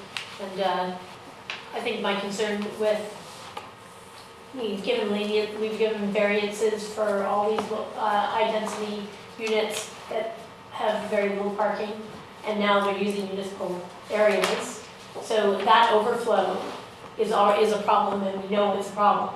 So the places that we know that we've given parking leniency, we've said, you're buying this unit with 1 parking spot, and they come in with 3 cars. Because we have a housing crisis, people are over-densifying their units. So, every house has multiple families in it. We want to densify the downtown, but we haven't addressed the fact that we haven't got any jobs yet for people to actually, that people are still commuting. So everybody needs 3, 4, some of the houses downtown have 4 or 5 cars parked in front of their house. So it's, I agree with Ted. You fill in the ditches, allow for more municipal parking, create the density for cars to park and leave town and come back every day, but those cars are permanent. I don't think it's 10 years down the road. I think it's 10 years down the road, we're gonna have AV. So, automated vehicles. And you'd be utilizing those car parks, but, and I think it's gonna be a lot faster than people think is AVs. But, and they're not gonna be single family vehicles, they're gonna be shuttles, not, like people think it's gonna be, single car that picks you up, it's gonna be a multi-person vehicle. So, we'll need less parking, not more. In the meantime, how do we monetize so that we can make electric vehicle parking stalls for the future, for AV vehicles, we need that infrastructure if we're gonna move to AV, we need that infrastructure anyways, and we may be able to privatize it down the road, but in the meantime, we have cars and massive amounts of them that are moving into our district. So we do have to deal with that problem immediately, and one way may be permitting to actually gain some income. No, okay, so. I appreciate you asking for that. Yeah, so we'll get something back in the fall to sort of give us an idea if we can target high problematic areas to start with and. Mayor Heintzman, just on that, I'm thinking it's chicken before the egg. Should we not see the utilization numbers and then concurrent, or shortly after that, or concurrent, we can look at the permitting analysis? I'm not entirely sure what council's looking for in advance of the utilization study. When you say the utilization study. Sorry, the RFP that's going out. Yeah, okay, so, well, but Gary just said that we were gonna get, I thought he said we were gonna get something back in the fall, so I was sort of thinking they were dovetailing there, but. Okay, can I get clarity then from staff if that's possible? Because we're kind of whispering across the table, so. We're talking October, November before we'd have the utilisation and some options. Okay, so but with that utilization piece, we can dovetail in some sort of strategy on how to deal with these problematic areas. Well, we can raise some options. None of the solutions are going to be easy. We know that. Right, and for, Thanks. sorry. You want to go? I'll go quickly, Susan, I'll come back. I am not wanting to do another study or utilization or spend money on another consultant if they're not gonna come back with solutions. We know that there's issues that we need to deal with traffic and congestion. We already have a pretty good idea where most of the congestion is happening, and, you know, it'd be great to have that communication piece, but I don't wanna hire a consultant just to have a communication piece. I need to hear some solutions, and they're gonna be pie in the sky, I agree. They're gonna be, you know, you need a parking structure in the next place, or, you know, you could go to permitting, or you could, to have a cadre of solutions that we could choose from in an implementation with timelines for implementation. Maybe they are 20 years down the road. We have to start saving our resources and our shekels for those things now. Otherwise, we won't have the resources 10 years down the road to be able to deal with it. So if we need to put money in the budget to start saving for things, and we need to start collecting finance for those things, it needs to start now. Thank you, Mayor Heintzman. So just for clarity, thanks for your patience. Permitting was discussed on, say, 3rd Avenue as an example. And so what council's looking for is, with those options, that permitting is one of them that's analyzed. Yes. Okay, thank you. I think that's, yeah, great. So just to cover this off, that lot, you're gonna figure out where the CN line or BC Rail still owns on that spur. But we can do a bit of a organizational, we can make that lot and maybe sign it to say long-term parking or all-day parking in that area in front of the substation sooner rather than later. We can install signage, absolutely. Okay, thank you very much. Be sure this will not be our last conversation. So I was gonna have the missing middle conversation date, but then I realized on the weekend that Councillor Reese is the one who really wants to have really a good understanding of what the missing middle is. We'll be prepared to do a little bit, maybe we'll just do it very superficially and then bring it back when Councillor Reese is here. I'm happy to move it off to the next agenda if you think, I think we really dug, as I was thinking this weekend, I think we really dug it, wanted everyone to get on the same page in terms of what we're doing. I think there is a difference between talking about density and talking about what the missing middle is and the housing stock and form and height and massing that we're talking about with missing middle versus density. So I don't know, Matt, do you want to maybe just dedicate 5 minutes to this? And Sure. Yeah, so thank you for sending along the information that you wanted to discuss. And to be honest, we haven't prepared anything to present. I wasn't sure exactly what it was what aspects you wanted to talk to. But from a look at what was discussed in that information, it sounded like really we're talking about the element of housing that's between single family and fairly high and dense. yeah. But the other aspect that they talked a lot about in some of that information was trying to focus on the character of the single family development so that it was more palatable to neighborhoods to have those housing forms which provided increased density but at a more attractive or in a more attractive manner, and hopefully not to stir NIMBYism. I think that was my understanding. And from my point of view, it's not really about density. It's about housing form options and not making neighborhoods homogenous. All townhomes, all single-family homes. That you got a duplex beside a single-family home, behind a small garden apartment beside it. And unfortunately, the way we have our zoning bylaws set up now, we end up with very homogenous zones. It's like all this, all that, and then people get alarmed because with all of something, you either get sprawl or you get density, and people get alarmed by both of them. So how do we integrate different housing forms? But I don't think we shouldn't be talking about in terms of density. It might densify a little bit, but it's not density. It's really about choices, housing forms. Have small lots interspersed with large lots. Have a triplex beside a single-family home, and really make these mixed neighborhoods that used to exist prior to the 50s when we started to make homogeneous zoning for, I mean, there's a good reason that you didn't want industry beside residential, but it's created these really quite bland, one housing form, one socioeconomic demographic within a neighborhood. We're ghettoizing everything through our current zone. And that's a conversation I think we should have, but I don't want to do it without Councillor Race because we'll do it again. Okay. Karen? Yeah, just briefly, I think the other part of the conversation that I'm interested to is how we use the different housing forms to transition from one type of neighborhood to another. And so, you know, you see for example, the folks that have bought up on Sky Ridge and then what Polygon proposed across the golf course. And it went from single-family homes to townhomes. And so it's also thinking about those transitions to higher density and to having mixed forms of housing to create some diversity, but also create that transition to a higher density of townhomes, you know, a little bit over, right? So you could put up a walk-up fourplex or put in a triplex there. So it's just trying to get our zoning bylaws and our developers thinking about it. It doesn't just go from single-family homes to townhomes, right? There's like a whole bunch of different kinds of housing that can fit in there that is palatable, still creates some density, but creates an interesting these delineations.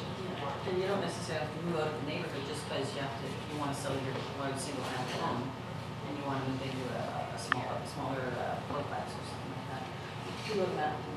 So a couple things I would just respond on that, and of course we won't delve into it too far until everyone is here, but one nice thing about the way our bylaws are structured is that in our OCP, it's very broad. We just call things residential neighborhoods, which can have a variety of forms, including neighborhood commercial. So in our OCP, we don't have anything that really restricts. I think we could probably go further in encouraging, and in our new, in our discussion draft, we are really trying to focus on the development of neighborhood nodes, with the idea being that we get increased density and a variety of housing forms that increase as we go closer to the commercial and transit hub centers. So I think that may provide some incentive to have a gradient across that, but we could possibly go further to talk about that gradient and a variety of housing forms. We talk a lot about housing forms, but we don't talk in the OCP much about anything beyond single family, townhouse, and We need to have more yeah, comprehensive. so there could be a talk of more of those forms. Then flipping over to the zoning bylaw, our zoning bylaw, we don't have many variants of the residential zones that would target these specific different styles.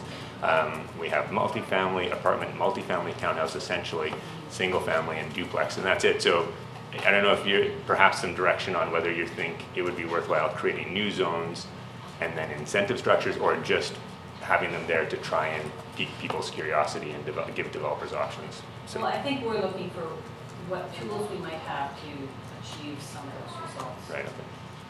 I'll go to Susan and Ted. Thanks. Yeah, you look at, I guess the biggest concern I have is flood construction. It really limits the possibility for housing, but to others' points that triplexes or apartments on either side that are not massive, huge condominium, but take single-family lots and turn them into higher density. We don't even allow apartments in a single-family home with a laneway house. So there's a lot of adjusting we have to do in our zoning. And I think you can't densify a lot in downtown currently because of our zoning bylaws. And I don't know why we dictate form or type of housing at all in our, it basically says that you can't innovate in any way by dictating and saying that we only have single-family home or townhomes, or by actually putting that into a housing zoning. It means we are, as we are seeing, a bizarre amount of CD zones. And so I think we have to really look at lessening the amount of CD zones and increasing the innovation of the housing types within the CD zones.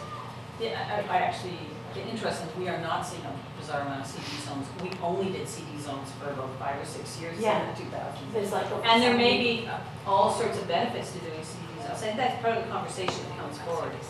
is in terms of a CD zone, you can go in there and you can say 20% single family, 20% duplex, 20% triplex, and 20% fourplex.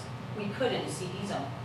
In our current homogeneous zoning, we can't do that. So there's pros and cons to both, and I think we're trying to figure out a system that we can get that diversity across, because right now we're not. Can I just follow up on that with architecture as well? That, I don't know how it ended up being brown townhouses throughout the district, but it's very homogeneous. We're lacking color, we're lacking. We're changing that. We've changed that through the RDP, Public Art Committee, basically, so get rid of those. Yeah, exactly. ridiculous. So we are, and Jason's been an advocate of that too. So so I'm just trying to get going here. We're gonna have this conversation again, but I just wanna make sure Matt and Gary have sort of some nubs of where we hope the conversation will, Ted and Jason, and then we're gonna wrap up. Yeah, I like the idea, of course, near the stores to densify. If you take an area like the estates, you could take a single lot there, which is equivalent to 4 or 5 downtown lots, and put in a 10-plex.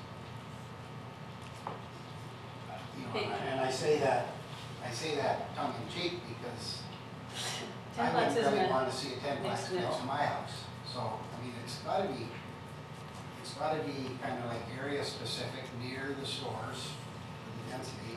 And to Susan's point in downtown, like just for an example, and I have brought this up numerous times, we could take a downtown lot, 50 by 120, and cut it into 4 lots and get 4 houses. Right, so you can't do that, but you can. You can get a very nice small home on a 25 by 70. Okay, so we're gonna have this conversation coming up. Yeah. Yes. Anything else? So, no, but just, Okay, I mean, Jason. I just don't want to go into neighborhoods that are, Well, we're gonna have the conversation. Single We're just family. trying to give Matt some direction in terms of what to bring back so we can have the, on that, what to bring back for sure is the amount of single-family lots that we're creating compared to all the density that we're creating right now, because we're not creating enough single-family lots.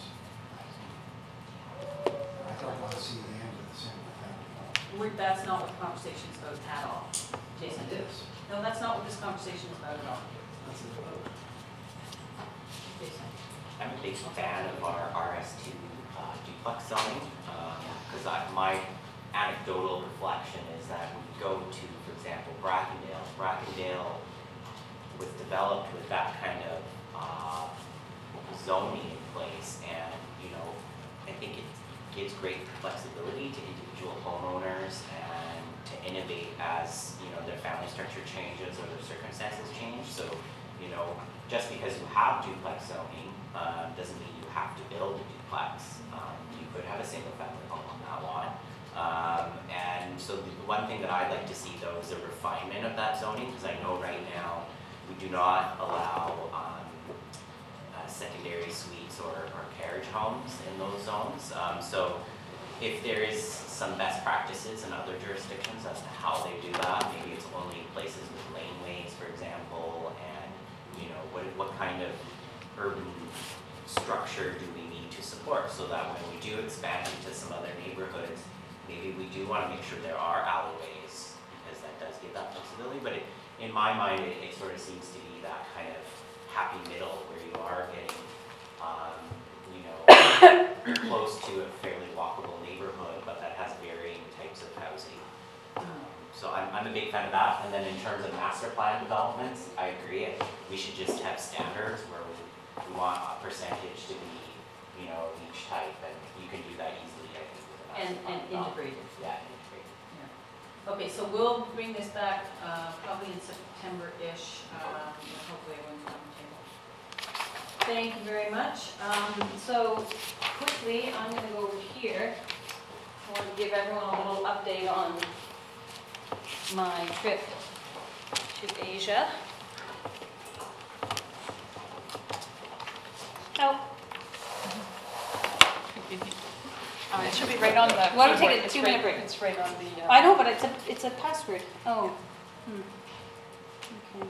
Top secret. What? What's this? Yeah, that's what I did. No. Okay, Terry has the on the desktop for you. it's not a Mac. I know, right? Okay, so we'll start with Shenzhen. I did these very crudely, I apologize.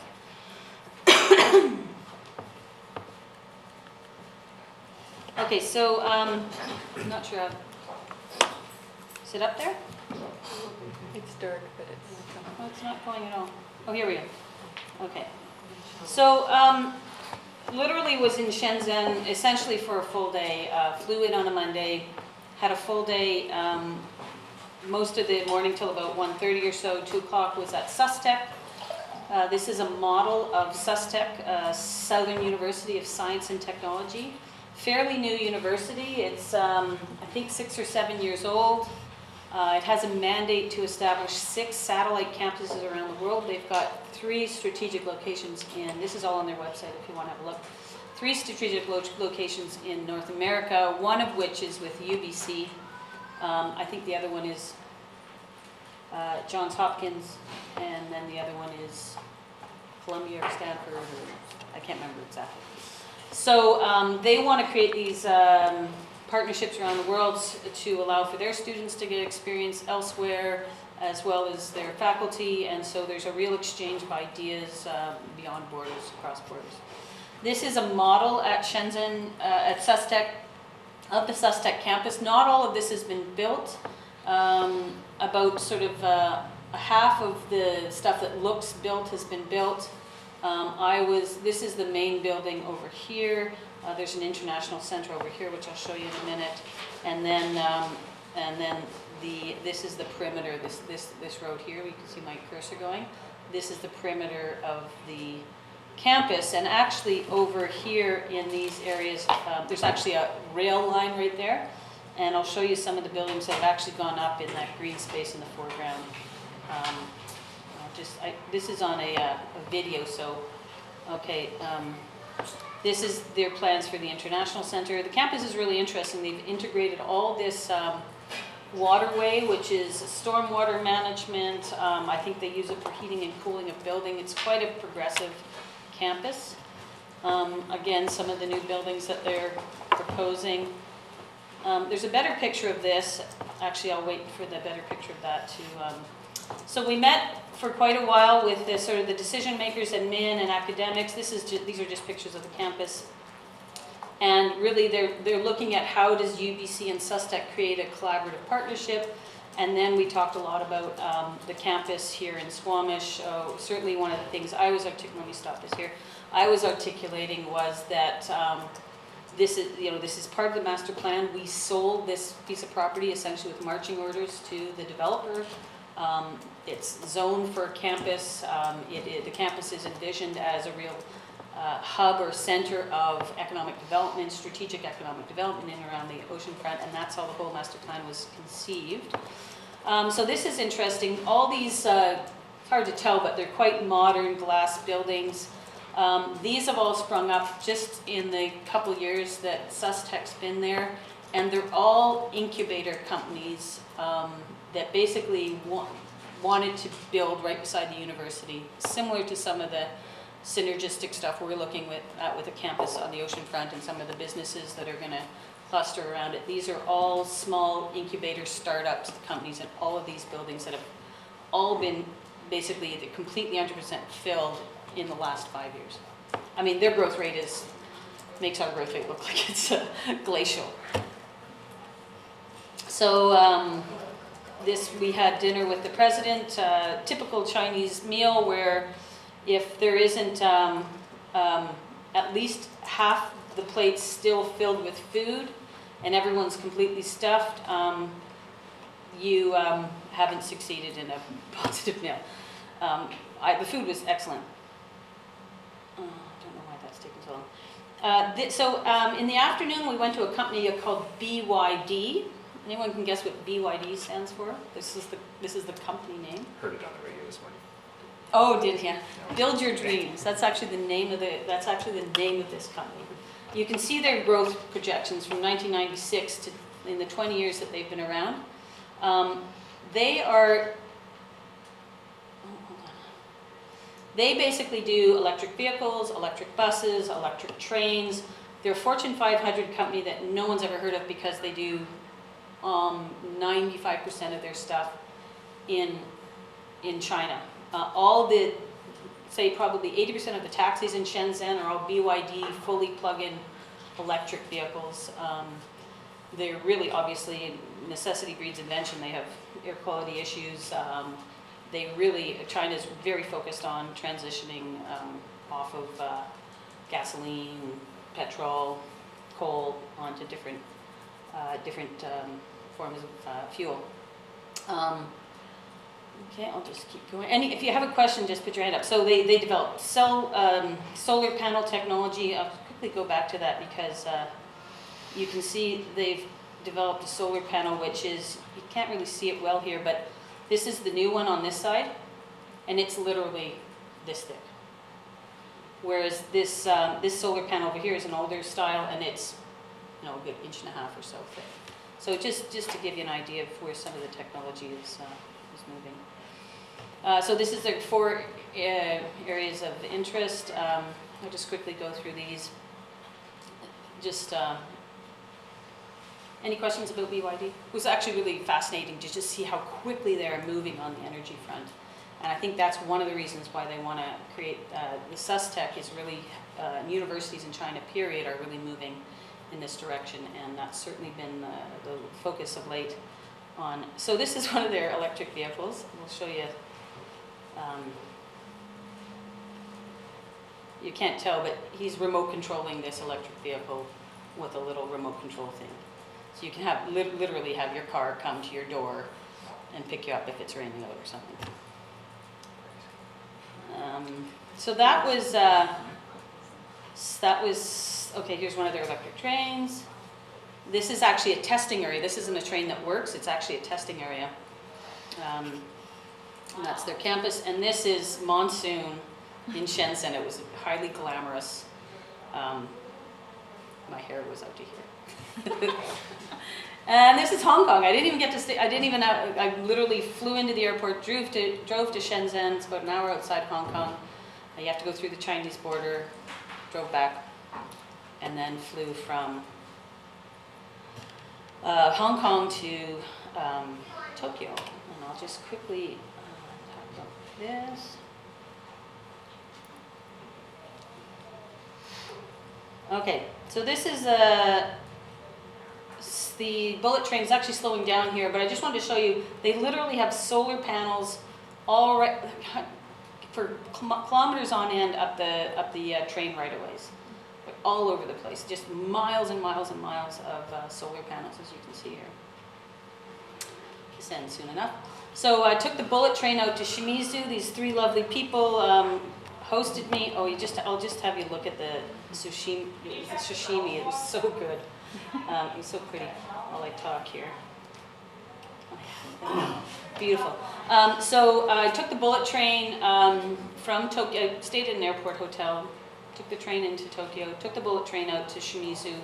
Was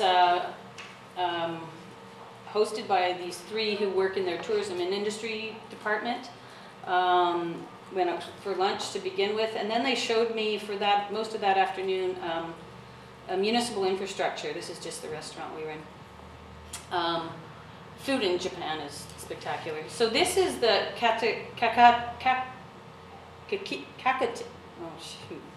Kakita River. It's a 1.2 mile long river, and it is the main water source for 200,000 plus people in the whole area around Shimizu. Shimizu is a small city of about 33,000 people within a larger sort of metropolitan area of about 200 and some odd thousand people, 240 or something like that. There's been all sorts of talk about amalgamating Shimizu into the larger city over the years, but Shimizu's held out. So this is the Kakita River, main water source for the whole area. Very, very clear. These are some of their promotional materials. I just thought I liked that life blue forest green. These are cool. This is actually where the water bubbles out of the ground. So it is a 40-kilometer aquifer that comes off Mount Fuji. And basically percolates to the ground right in Shimizu. And right across the river from this is where they have their water treatment facility. And we did do a tour of that. But you can just see, it's like literally this natural spring that is essentially, it takes a 25-year journey from when it falls on Mount Fuji to get to Shimizu. It takes 25 years. So just, I mean, it's just, this is just, that's natural. It's just pumping out of the water. Very lovely people. You can see across the way there, that's actually the water treatment plant. We'll have some closer pictures of that. So this whole park that basically surrounds the entire 1.2 kilometers of the river is this is, Ted will love this, I took that picture for Ted. This is essentially a municipal park that is all around the 1.2 kilometer or mile length of this tiny little river that then goes into a bigger river. And it's managed by a whole municipal park around it. This is invasive species. They're taking out invasive species from the riparian area. They have a lot of issues with invasive species. You'll see some more taking stuff out of the river as well. They spend a lot of time and effort on this. This is one of their tourism areas in the main sort of parking area where the river is. It's a container that's basically a shop, and there's this area where there's a whole bunch of these containers down, and it's just like there's you could get tofu ice cream in one of them, and you could get wasabi products in another, and you could get a little coffee shop here and there. So they basically just put up containers, made them into commercial spaces. This is the water treatment facility. As you can see, all highly automated, similar to ours. I'll just stop it here for a second. They use this water treatment facility as a place of education. They tour quite a few groups through here. But it's not just water conservation, water quality, and water issues they talk about. They have 3 micro-generation projects on this site. Here are 2 of them. You can see a solar panel and a wind turbine. And then down here, I'll show a closer picture, they actually show you real-time exactly what the solar is producing, exactly what the wind is producing, and they have a water wheel as well. And they just use these as educational products for school kids coming through or anyone else. They just use their site as a place to educate. You see a little closer look. Unfortunately, it didn't show up exactly. Wind was generating nothing.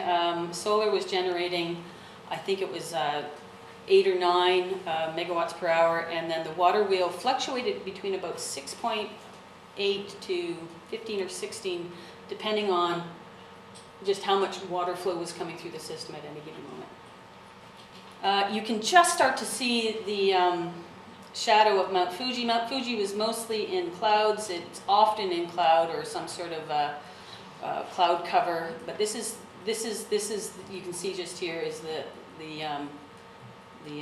sort of the, what do you call that? Ridge. The ridge leading up to Mount Fuji.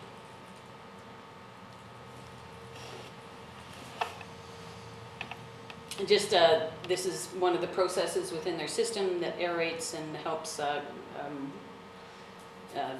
sediments.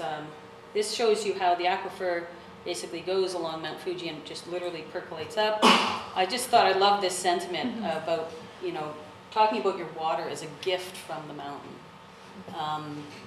And I think that might be a way we can start articulating, you know, our water is a gift from Opal Cone or whoever it is, you know, like just articulating in that fashion, I think is an interesting and valuable.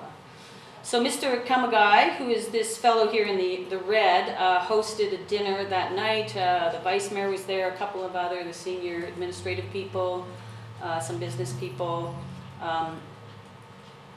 They basically, I think there's a better picture. So here they had that Kobe beef, which is just like melt in your mouth. I've never tasted any beef like it. It was quite something. But they just, there was sushi, there was salad, there was stuff cooked right in front of you on the grill. We did origami. They had, oh, this is cool. So this is our wasabi, as you know, is mostly horseradish, or a lot of it. They would just take a root of wasabi, grind it up like this.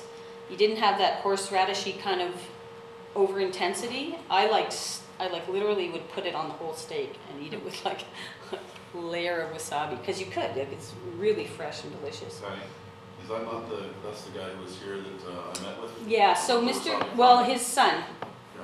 he met with, his son, Toichi, yeah. So his son and one of his business partners is looking, they are growing wasabi on, I think, one of the islands here in BC. They're looking for a place to manufacture it. They'd love to manufacture it here. They're talking with Kate about, land options. They'd love to come here, build a manufacturer. So they do, wasabi powdered salts and dressings and variety of different wasabi products. So they want to cultivate the wasabi in various places in BC and bring it to Squamish ideally and manufacture wasabi products here. That was wasabi ice cream, by the way. So this is just, this is the Kakita River, and it's just it's very, very clean water. See these plumes over here? That's all invasive species. And you'll see in a subsequent one, you can see they're actually pulling up some of the invasive species over there. Fortunately, there's a lot going down the river, but so this is so on the next day we went out to sort of the tourist area, about 40 minutes outside of Shimizu, sort of comparable to sort of Whistler to us, and it's you can't tell, but Mount Fuji is right here. Basically, that iconic cone is right there at that spot. On a clear day, you can see it. But it's a bit of a tourist town. There's actually a gondola that goes up over here, up this ridge over here. We couldn't go on it. They were doing maintenance that day. So this is sort of the area just really adjacent. Went to a couple art galleries there. This beautiful one, it was all this Japanese form of painting, which was stunning. They also have a Picasso and a Chagall gallery, which is phenomenal. Went to that, cruised around this tourist area for most of the day. I just love that one. They obviously went out for lunch. They love to eat. I don't know how they're so tiny because they eat an amazing amount of food. And just little public art pieces and just random acts of public art, which is great. So this is, all the restaurants promote their food like this, and I was sitting there going, that must just stink after a day. It's all plastic. It's all, like, none of it's real, but it's amazing. Everyone has these displays of what theoretically their food is going to look like when they rise at your table. It's a 3,000-year-old tree. So then we went for conveyor belt sushi, which was an unbelievable experience. And so you actually just pull a tray off. Every single plate is the exact same price. They count how many plates you have at the end of the meal. The water comes out of the, then you have, like, if you don't want what's on the conveyor belt, you order it from a little TV screen that's at the top here, and then this little train comes out with your food. You grab it and you send it back. You can order everything on there. There's even a little a game where you can actually say, I want to play the game, and you can win a little vending machine prize. Like, it's a crazy thing. So here, just ordering food, a bit of an idea. I gather they have some of these in Vancouver. I had never seen it before. This is the Kakita River again. There you got Mount Fuji, my one Mount Fuji. So this I thought was interesting. Essentially, let me just quickly go back. Essentially, pretty much every empty lot in their downtown area has some sort of agriculture on it. Right in the middle, there's like literally a hotel next door and a gas station over here, and they don't let empty lots just sit there empty. They basically have rice paddies in most of them. Some of them have other produce, but they don't allow, land is too valuable there. They just never allow for land to just sit empty and do nothing. Put your hands up here for questions. Bullet train. It's hard to get an idea of how fast you're going on the bullet train.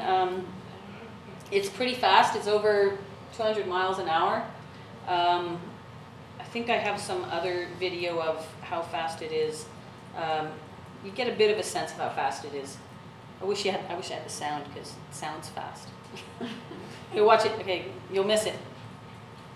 And it actually slows down a little when it's going through a station. I couldn't even keep up with it in my panning. Again, just the tiny bit of Mount Fuji sitting through there. Just more fields. We could probably zip through this a little bit. Is the middle? Missing middle. Yeah, actually, it's a good example of missing middle. There's all sorts of things in there. Every once in a while, a bigger high-rise. Just bear with me here. So this just shows you the track when the high speed is on it. It is a magnetic track, so once it gets up to speed, it's running on the magnets. When it slows down to come into a train station, it chugs down to a normal track, as you can see over there. So they usually have a passing lane at most train stations. They'll have the fast speed passing lane and then the where you actually get on. This is just Tokyo. I had basically one tourism day in Tokyo. I'll just quickly go through some of this, just to give you a little sense of Japan. A very orderly society. They hire extra people to make sure things are done in an orderly fashion. There's jobs that we would never consider making a job here, but they make the job there, and everything runs unbelievably smoothly. This is just one of the main tourism sites in. This was a temple that was actually being used for worship, so you saw a lot of traditional dress in and around the temple. This is their version of Times Square. I'm just drawing a blank on the name of it. Gives you a sense of how many people, but one thing that's startling is there's hardly any cars. They basically set up a system whereby the transit or the traffic of cars through their main urban areas is not full of cars. There's service vehicles, there's buses, there's taxis, but predominantly they've somehow got a system where they allow pedestrians to really dominate the landscape, and really you can see there's hardly any even buses or vehicles even waiting in line to go and the light turns, and most of the priority is given to pedestrians, and the buses and trucks and cars have like 30 seconds to get through the intersection, and pedestrians have like 5 minutes to get through the intersection.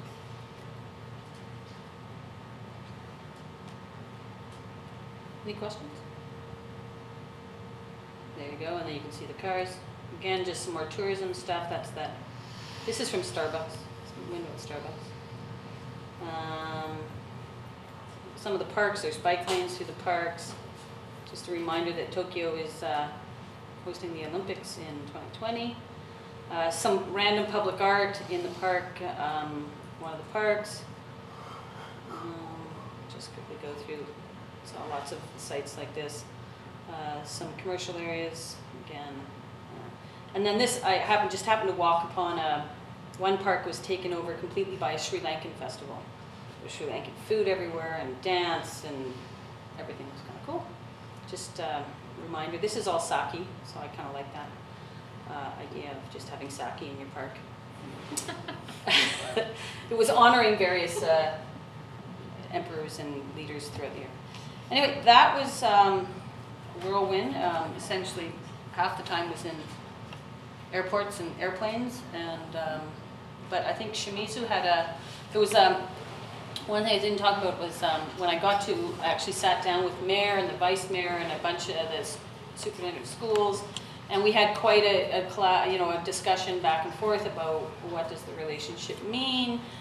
They would obviously love to see more students come from here, and it's such a valuable exchange opportunity. And we haven't been taking advantage of that piece of it. I don't think it will cost any more money for the district. It's a matter of, and I'm certainly committed to helping organize some sort of exchange from Quest and Don Ross and House Sound coming from here. I'm going to work with some people at seeing if we can get this to happen, because just international exchange, ideas, cultures, language, food, it's such a positive. And that was the key thing that they said was they do this for their kids. They want to give their kids an opportunity to expand beyond Japan's borders when they're young people in those formative years. Ted? Yeah, thanks.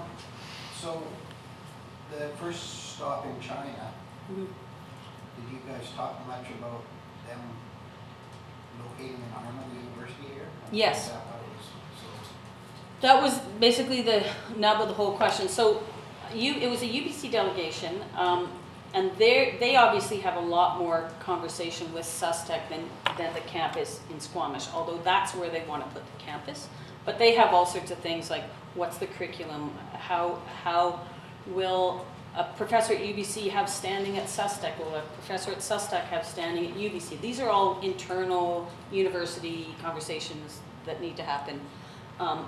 But essentially, you know, there was talk about, particularly Christy Clark wanted to have a UBC sort of engineering campus in downtown Vancouver. The Applied Science Department's very clear that for them to do what they, at UBC, for them to do what they want to do, the site in Squamish is really ideal because they can actually build something from scratch and create that model city environment that they want to be able to do all sorts of testing for smart cities and next cities technologies and a whole bunch of different things. So essentially, that was the whole, you know, 4-hour meeting in the morning was all about that.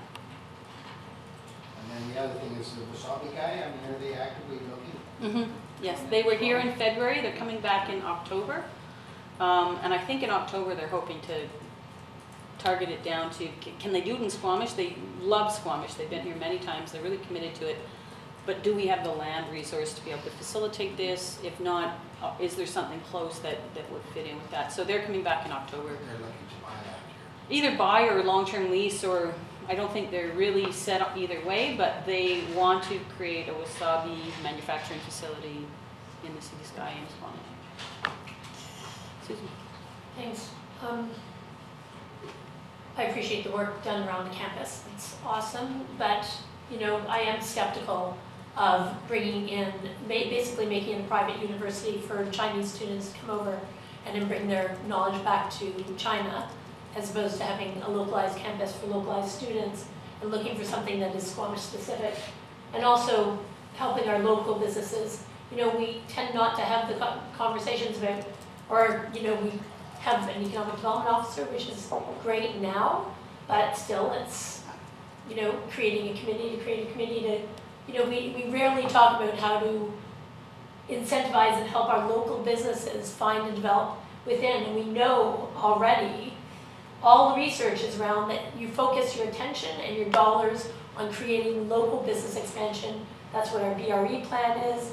And so I find traveling across the sea to find businesses to bring across a little bit of a distressing conversation. I understand the campus and the UBC integration, but to me still, it's how does this help our local community grow, and how do we not put resources, our taxpayers' resources, when we haven't helped our local businesses who are struggling for space and can't find space, and yet we're talking about bringing a company from China to Squamish. We're not talking about bringing a company from China to Squamish. Well, wasabi company. Japan. Yeah, Japan. Well, they Wherever, expressed overseas. interest here. Yeah, so that's awesome, but I really want to keep our money and our attention still focused on local economic development, and our time and our resources focused on local economic development. That's where our jobs come from, that's where innovation comes from. We do not have the space or the, well, we have no land basically for economic development right now. We're trying to keep our zoning tight. We're barely making second floor office space, and we're discussing 12 parking spaces that are reducing our second floor office space. So the conversation is tight and difficult. So to me, to put my mind to going overseas to do these things, I find it very difficult. And I understand the benefits to UBC on the oceanfront campus and to building that resource, and that we do have to explore that. So that piece of it, I understand, but I really hope that we can keep our economic development conversation and travels focused to the benefit of our local community and businesses. Yeah, and to be frank, none of this counters what you're saying. 90% of Kate's workload is about BRE, is about fostering local economic development. This was about trying to make sure UBC campus is a viable entity on our oceanfront. If it isn't, we'll look for another institution to work with and create that entity. That's what the master plan says. Yeah. But all that you said, completely commensurate with this. I was there with UBC to talk about the land in Squamish and the opportunity for a campus in Squamish. I don't know what kind of, it could be 80% UBC students, it could be 20% Sustec students. I don't know, that's a conversation for UBC and Sustec. And I think you have to look at bigger than just simply who are the students coming, it's the expertise coming. There's a lot of expertise that our students, no matter who they are going to glean from the potential synergies. You look at some of the innovation that's coming out of China, we want to tap into that too. So I think there's a lot of synergy with regard to the campus itself and who's going to learn, and the businesses that are going to want to come and locate. You look at universities around the world, and they are magnets for innovators and startups and that kind of thing. So that's just one piece of a huge economic development strategy. Can I Karen, ask a Jason, question I'll come about back that? to you. Yeah. Karen, Jason. We're just running out of time. So I was wondering if you gleaned sort of, I mean, it's much more dense, and I imagine Shimizu is as well, but did you learn anything that would help us in terms of active transportation, or are they prepping their community for these changes in energy policy and electric vehicles that we could learn from, because they're going to be ahead of us? Yeah. And I'm wondering if you gleaned anything that would sort of help us from a policy direction. Yeah, certainly China, I mean, it's a different political system there, obviously, and they are moving faster than anyone in the world on a lot of those alternative energy fronts. Can I answer that on Singapore? Because I was just at. I'd rather have the mayor answer. Yeah, let me just finish. She asked my observations. So they're definitely moving the dial there. Tokyo, I mean, Japan has trains dialed. Tokyo is, they call it the train city. It's literally, there's subways, there's commuter trains, there's fast speed trains, there's direct, I mean, they have, it's so confusing actually. They have so many trains, they're way ahead of us. I mean, in BC in particular, we haven't really maximized our opportunities on rail. They have elevated trains. China's actually really into elevated trains, particularly Shenzhen. And the way BYD articulated it was, when you're elevated, you don't need to take up ground necessarily. You don't have to go up you can create a consistent height. You can go over water. You can, you have different options when you have an elevated train, similar to the SkyTrain in Vancouver. Certainly, Shenzhen had a lot of traffic issues too. They've got a lot more electric vehicles than we do, and they're certainly trending in that direction, but they still have a lot of congestion that from in the one day that I was there. So they still have congestion issues, although, they have to move the dial on their quality. So, yeah, Shimizu, it's a fairly low dense area, relatively speaking. It's packed, but there's not a lot of height. Places like Hong Kong and Shenzhen, and this is where I think Vancouver, I mean, they literally have hundreds of 60, 70, 80-story buildings. And every time there's Vancouver's starting to do this, every time there's a subway stop, there's a cluster of 20, 70-story buildings, like right there. And then there's nothing, and then the next stop, it's dramatic. But they pack them in very strategically around transit hubs. I'll come back to you soon. Jason? Yeah, it was good to have the report back. I was excited about this trip when you saw our feedback about it and was very supportive of it in terms of, I think sometimes in these kinds of situations when you're looking at a very specific project and a specific investment, it does actually help move the dial a bit when the political leadership does go there for face-to-face meetings. So I think that's very useful. And then also I think for Shimizu, it looks very fascinating to me in terms of some of the similarities. I mean, you mentioned it's a population of 30,000, right? And some of the things that they use land way more efficiently than we do here. And I agree that I think in the future, engaging with the school board so that we can get more students going there and better arranging the timing around when their delegation comes here would be helpful. We talked about that. Yeah, I'm excited to see. Yeah, and this was very targeted on, I mean, really the genesis of the whole trip was the UBC delegation with the university. I saw it as an opportunity to make that connection with Shimizu, and they really appreciated the fact that I just went to Japan just to go to Shimizu, and they really appreciated that, and I think it really helped sort of give them more confidence in the relationship. And I think there's all sorts of benefits we can we can really maximize out of that.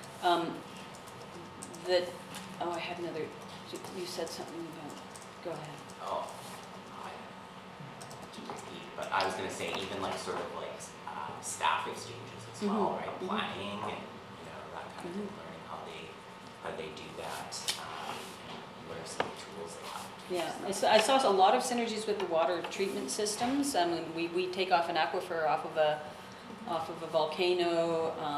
Their SCADA system was, as you could tell, really state of the art, and they were really open about sharing of information and that type of thing. Thanks. Just to the point on learning from overseas, we have, I went to a conference in Boston. I was facilitating how to get basically financing for transportation and the future of transportation. One of the guys that was presenting was from Singapore, and they're doing AV vehicles, and it was really interesting because within the next 3 or 4 years, they're introducing AV vehicles over there, and they're already testing them as commuter trains. They plan to reduce their car use from 800,000 vehicles to 300,000 within 3 years. So that is a huge thing. So they talked about building their AV infrastructure, and it was parking garage. That's where I was talking about, you know, not centralizing your parking garage, but making sure you're using land that's away from your economic areas, because the use of AV vehicles, it seems really far away, but it is amazing that in the States and in Boston, where the conference was, the amount of AV testing going on. Boston is testing AV infrastructure, but they are starting to reduce their road use and their car infrastructure in Boston and overseas as well, looking at what the Chinese are doing and what Singapore and the Japanese are doing in legislating use of cars and actually reducing, and to go from 800,000 to 300,000 and have those 300,000 be multi-person AV vehicles. And they said that the conversation was single-family vehicles at first, and that everybody's moved away from that, because it's not going to be dial-up and get that like. I wrote my council corner on this a couple months ago. University in Texas has done a study that they believe that they can reduce the amount of cars by 11 times, not just 2.5 like that, but 11 times fewer cars and 11 times less parking / infrastructure. So we may be planning for parking for the next 15, 20 years. In 20 years, it might be obsolete. So as we're planning parking today, we should be thinking about, can it be repurposed in 10, 15, 20 years? And how quickly that comes is going to be really interesting. We're a little off topic, but and I think those are where, and that's part of what they want to do. They have a unique opportunity on our oceanfront because it is a brownfield, and they're starting from scratch to build, basically 100 acres of something. So they want to build it with sensors in the road, so automated vehicles, they want to test them there, that like all this sort of stuff is actually the purpose of the campus, so that we can become an innovative center on that whole front. Smart cities technologies as well as clean energy. But the whole curriculum is something that UBC is working on right now, and exactly what it's going to look like. And I think my worry about that is I don't want to see a privatized university. It's I not want to see it be a connected. It would be a connected UBC university campus. That's. We're not talking about a private university at this point. That Sustec isn't private. So they have a little bit different system there. It is wholly funded by the city of Shenzhen, but the city of Shenzhen has 22 million people. Yeah. So they're city-states. They have different revenue sources than the District of Squamish, for example. So just like the province funds UBC, the city funds Sustec.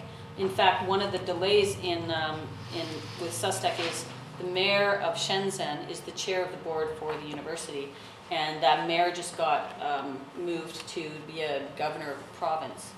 So they need to fill the mayor's position in Shenzhen before they can actually make any sort of decision on any partnership. And more than likely, there's a capital, more than likely be some sort of capital, the UBC will put in X and Sustec might put in Y. As well as Sustec can have 30% of the students or 20%, I don't know, that's all up to UBC to determine. But it would be a UBC campus. Right. And that's, I think Jason made the point of, it's really important in these situations, particularly when you're dealing with countries where government is really part of every aspect of society, that they get an appreciation and a confidence in the local government. And essentially my message was, this is a master plan community. The zoning is in place. As sort of a core philosophical stimulus for the economy down there has always been a campus. Currently, we're looking at a UBC campus, an engineering campus. So hearing that from the horse's mouth, as they say, I think was a big piece in them kind of going, okay, this is a real possibility. This partnership is not some hypothetical, and there's all kinds of political process that hasn't been done. We've done a whole lot of political process and planning up front. Anyway, we need to go in camera. Thank you very much for indulging me. Any questions, happy to answer them. Motion to terminate the committee meeting. Moved by Councillor Kent, seconded by Councillor Cryer. All those in favor? Opposed? Motion carries.